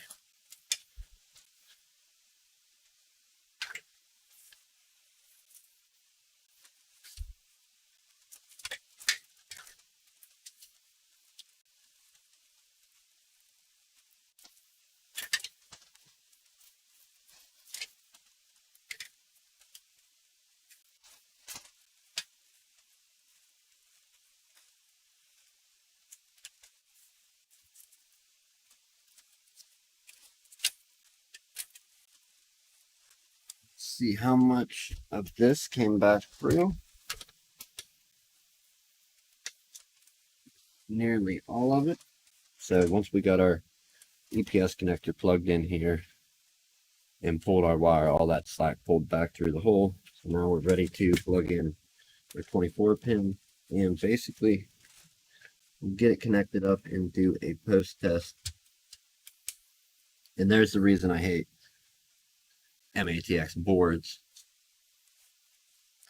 They don't have anything under the edge generally.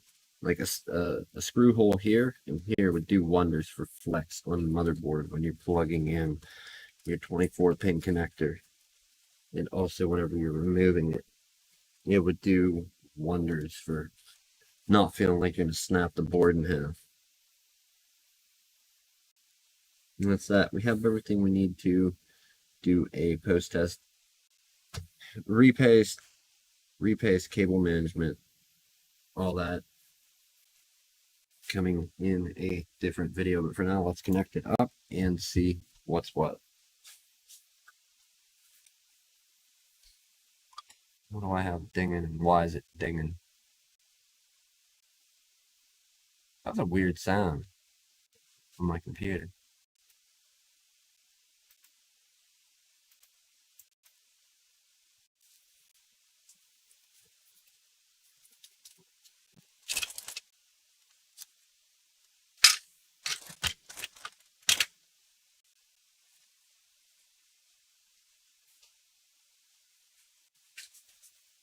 Made one. Let's see if it fits.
Okay, so we have our HDMI. Going to be wireless wired.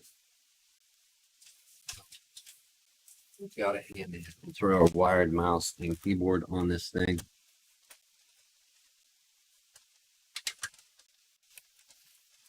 Let's get that there.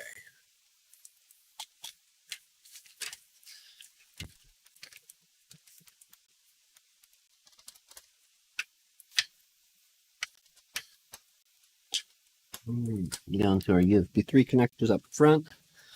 We should have mouse control, HDMI running into OBS. Let me reset that cam link.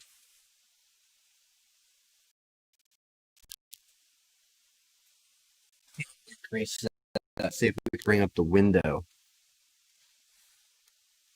It is a source, and this is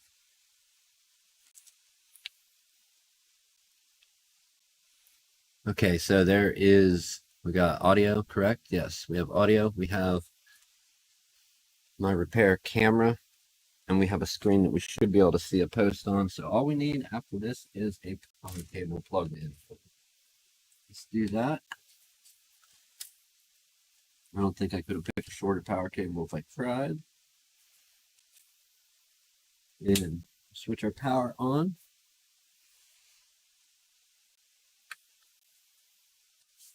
What is this? Gigabyte Elite should get us in. We didn't get a beep, so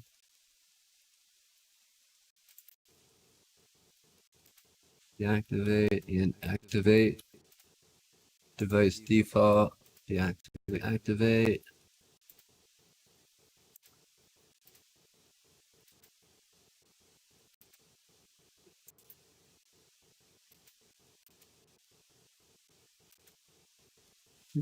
I do not know. We could have other issues. Let's reset our cam light once more. Now that everything's plugged in. Let's reset our cam light once more. Now that everything's plugged in.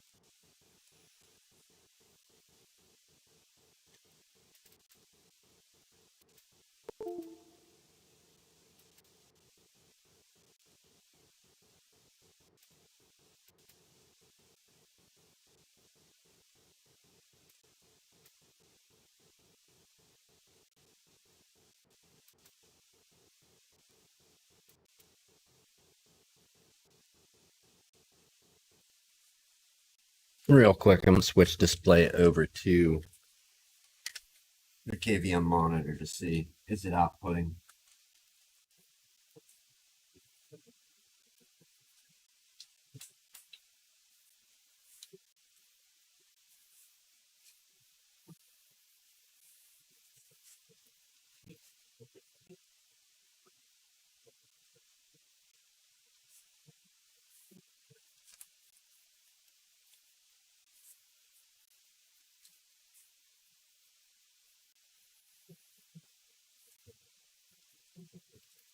Okay, so we may have another problem. Let's power down quick and pull HDMI, pull anything with power. Bleed the power off. We're going to pull our SSD out. Will it keep from booting? I do not know. We're going to pull it. Should we pull that? Yeah, no, yeah, no. What do you say? Let's say can't hurt.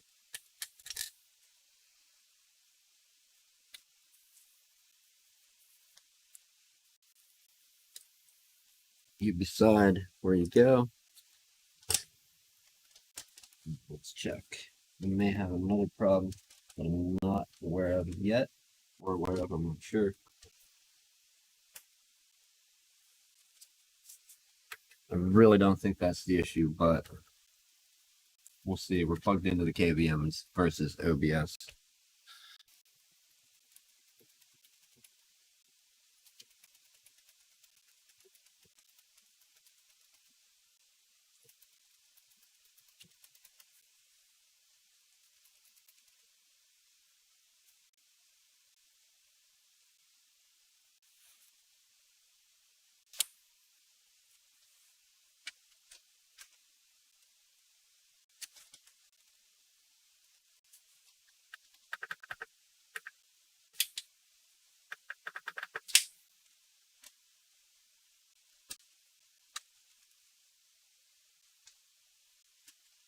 What fun? Fun.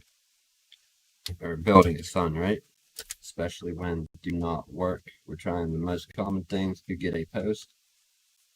The most common post should have been whole battery. That's next on the list. And after that, I have one final idea that could possibly be it, but I don't think is.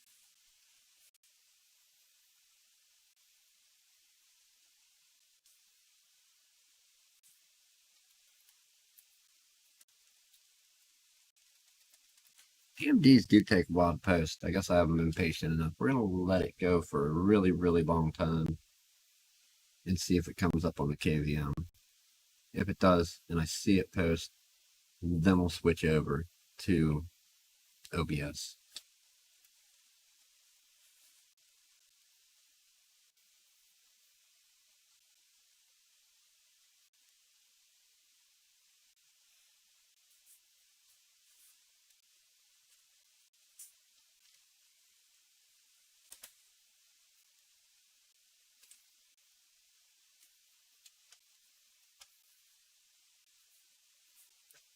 And as always, there's always the possibility of DOA stuff. You don't find that out till you're building. And I hate to think that, but that's something you do have to consider.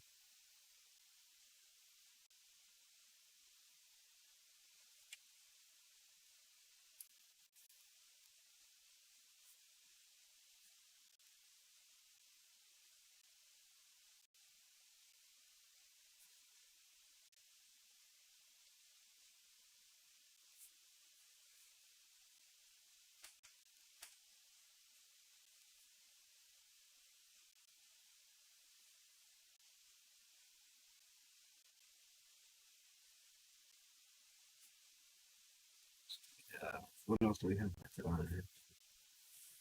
I hate pulling another monitor in here. Okay, I'm gonna say this is not booting. They're not posting yet. Go ahead, hit power button, shuts it right off. So something, it has something, or it doesn't have something that it needs. All sources of power pulled from the system. Let's swap out our RAM stick. The other one.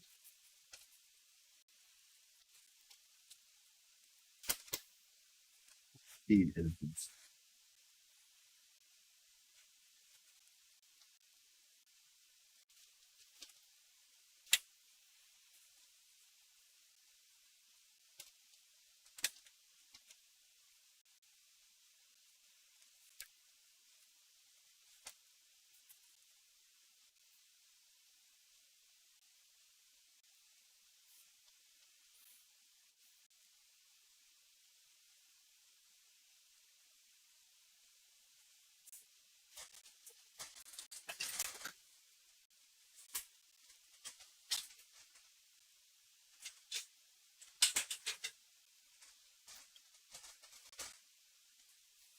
one final thing.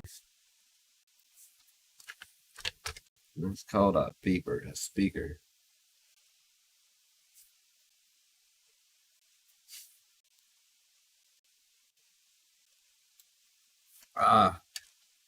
You know what we didn't do? You know what we didn't do? With dummy. It may not be detecting what it needs to boot. We got to get I skipped a step. I 100% skipped a step. So let's unplug mouse and keyboard. We got to get power to that all-in-one. So let's do that quickly. Got the bag out. It's right here. I just never bothered to open it and get out the cable that I need to power that AIO cooler. So we need our not you. That would be likely be you. Do we have one with less on or shorter? There's one with 2. And that one has the good old Molex. Use this one with 2 and save the other one with more than 2 SATA connections in case they want to get crazy at a later date with filling it to the max with hard drives and SSDs.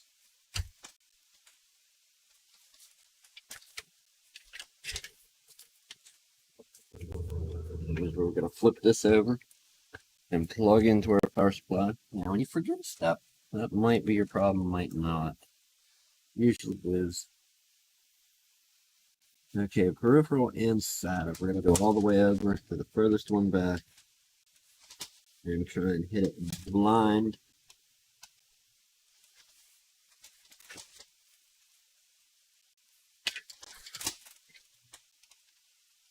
How not to build a computer.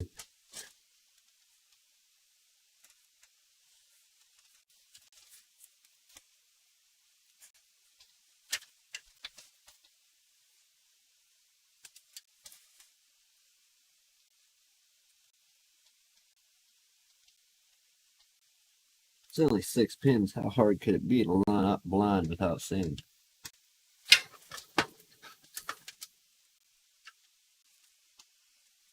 There we go. Look.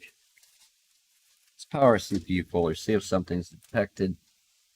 If that makes a bit of difference. Boy, really don't want that yanked about too much.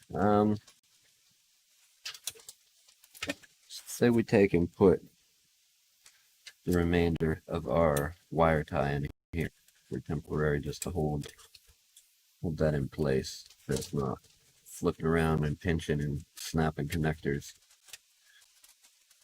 Just a quick twist, hold him back.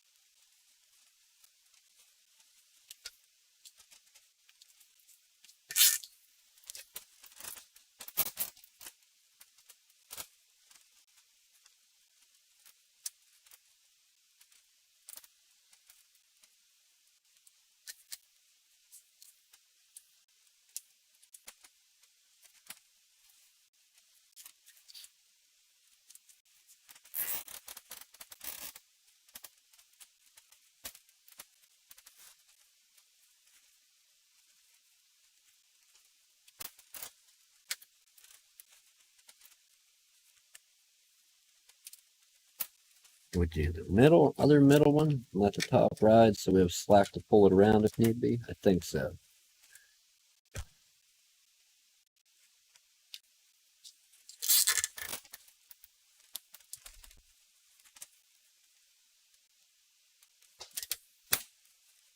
So there's still a few possibilities left on the table as far as no post that we have yet to examine that we can at some point. Zip tie or wire tie? Let's go with wire tie. It's all temporary right now. There will be changes made.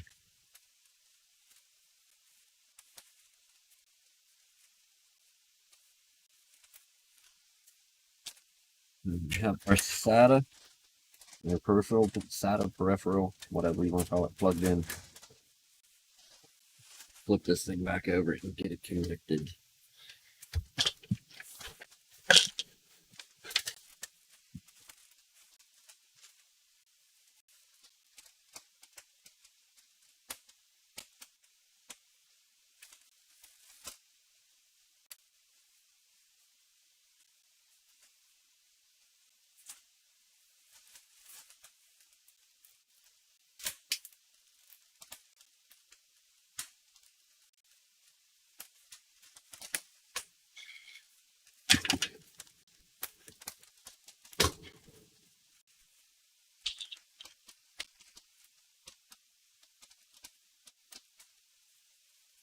We're ready, we have power, HDMI, mouse, keyboard, and we get a post. That looks better.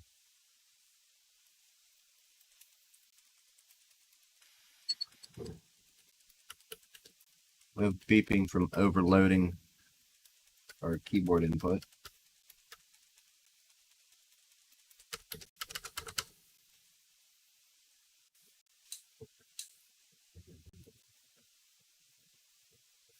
We're gonna let this go for an excessively long time just because never got the signal. But I mean, that lighting up, does that really make a difference? No. But without that being powered, we did have something plug in, it was not powered. So will that be the deciding factor here?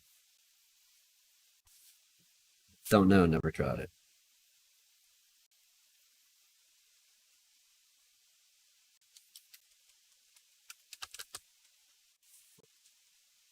Respond to keyboard? Not yet. So you're still going to try and dump the battery if this doesn't boot here in a moment.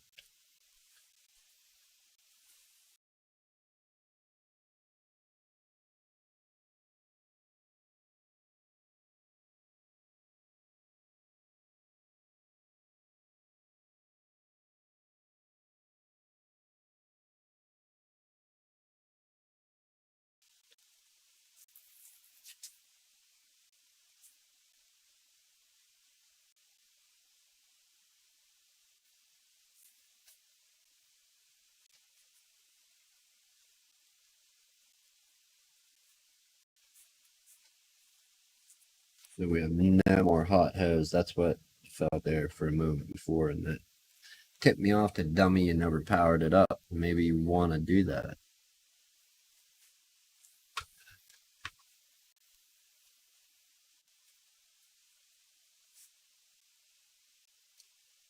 Shouldn't need a hard drive in to do a post test is the other thing. So as we wait, while we wait,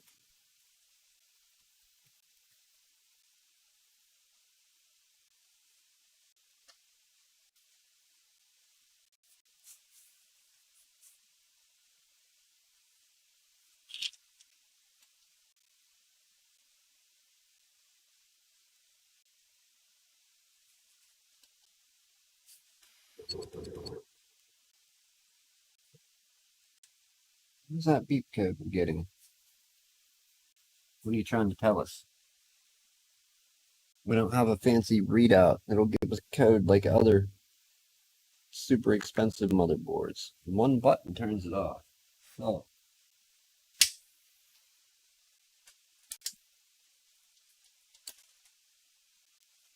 Here's what I want to see.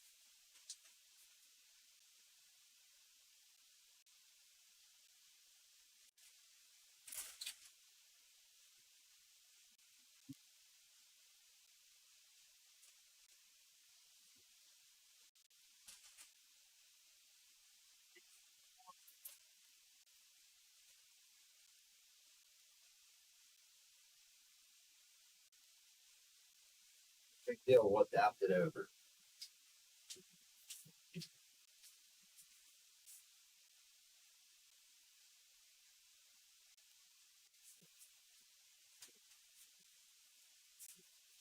Okay, so what I was very curious about, I didn't quite think about, do all AMD Ryzen GPUs have onboard graphics? I don't build AMD systems. I don't know that. So we're going to adapt out our little port graphics card here, adapt it to HDMI. I don't think this is it.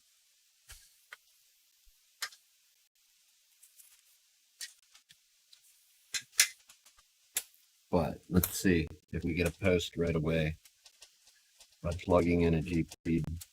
Instead, probably going down the wrong rabbit hole here, but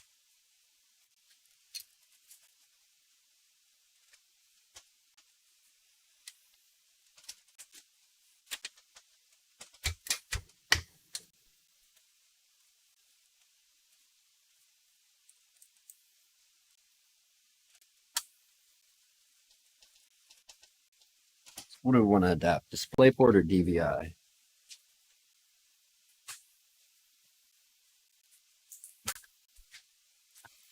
DisplayPort.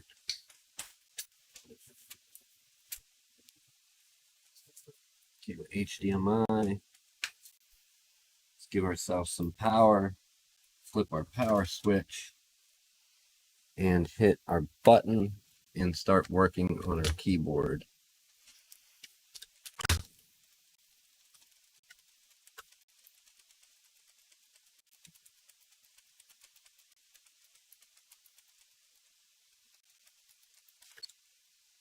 So we just got a single beep that would hopefully indicate post, and we have a post. Let me swap this over to OBS and show you what I'm talking about. It should hopefully activate.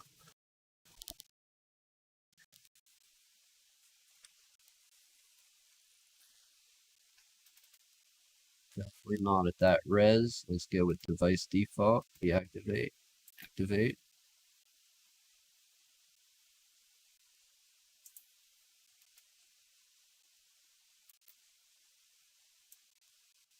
And there we go.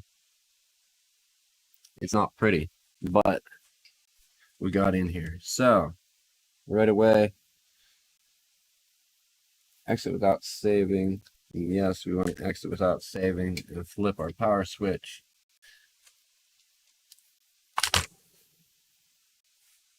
let's hop on over to it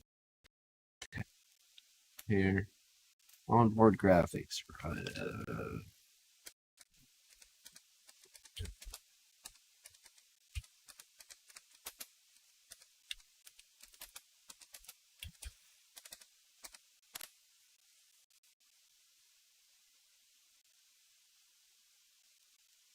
See there?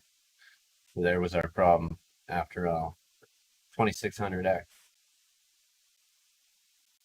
does not contain any integrated graphics, meaning that users will need to purchase a dedicated graphics card of their choice.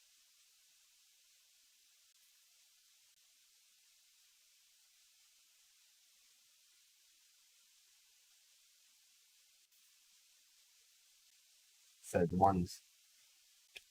ones with the G on them. Okay, good to know. Like I said, not an AMD builder. I have built systems before, just not. I think we upgraded a Ryzen system for somebody, but they literally brought all the parts in. You live and you learn. That's how you do it. So we're going to have to find a adequate GPU that's not going to bottleneck this system. One. And continue on from there. Let's pull our GPU back out. We got to put our M.2 drive back in, and we have a successful host. So, as far as I can tell, we don't have anything DOA yet, nor am I looking to have anything dead. Whereas, oh, it's root over here by its lonesome. You?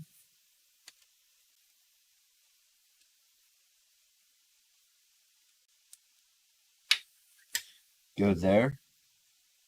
Let's go here. So another thing that I don't really like them myself, PC speakers, because the older PC computers they were built in, they were real annoying. But this little thing can save you a lot of time and headaches. A huge amount of time and headache. Just by being able to hear those little beeps. So buy a lot of them or buy a couple. You don't have to keep it in the computer, but have some on hand for when building or troubleshooting. It's such a simple thing, and it's not a standard in every case these days. It's becoming actually less of a standard. So to have some laying around,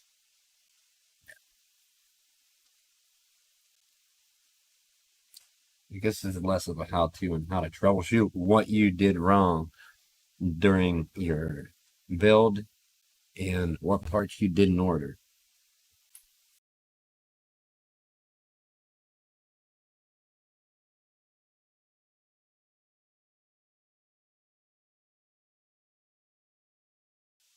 That's okay. We're gonna take this moment and get a cold drink.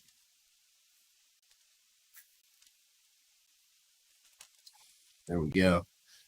All right. We're gonna put the GPU back in, and so we have the M.2 in. Let's put our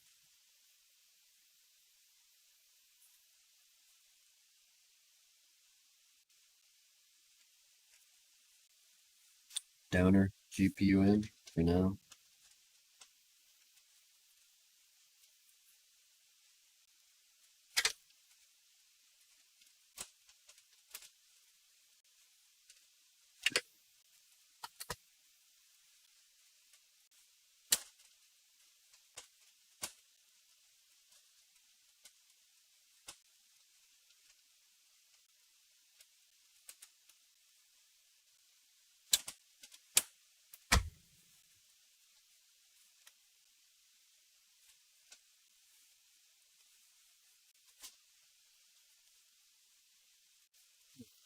There.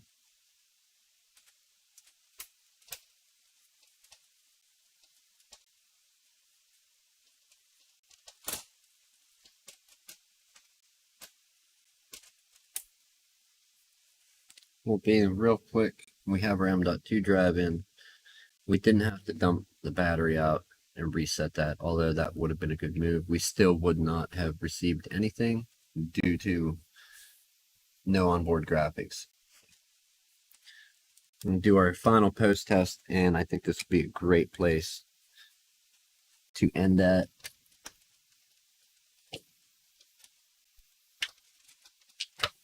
And then we get to start working on the BIOS setup, Windows install video to edit down.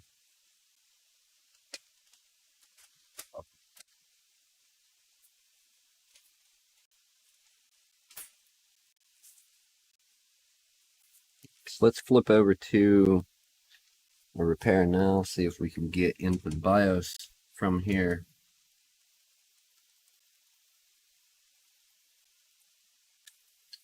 Guarantee this cam link isn't going to do the refreshing.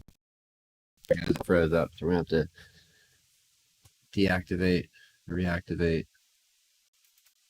It's horrible at catching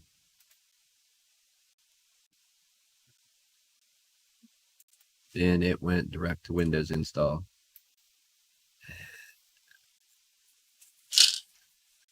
We went BIOS loser.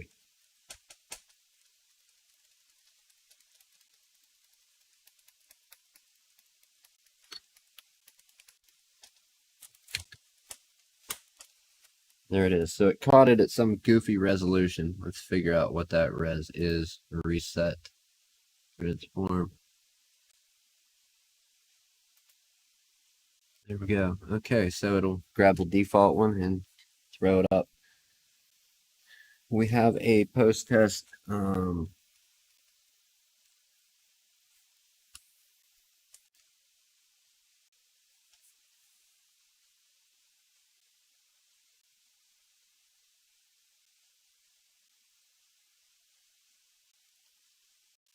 CPU fan fail warning. Why is that disabled? It's not good days. And we have you locked? No.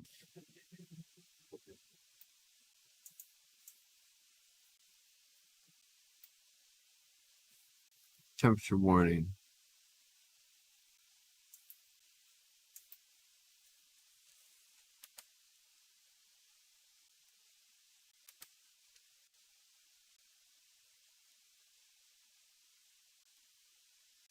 We'll go for, wow, that's still warm, 70 Celsius, 60. It's 140 Fahrenheit.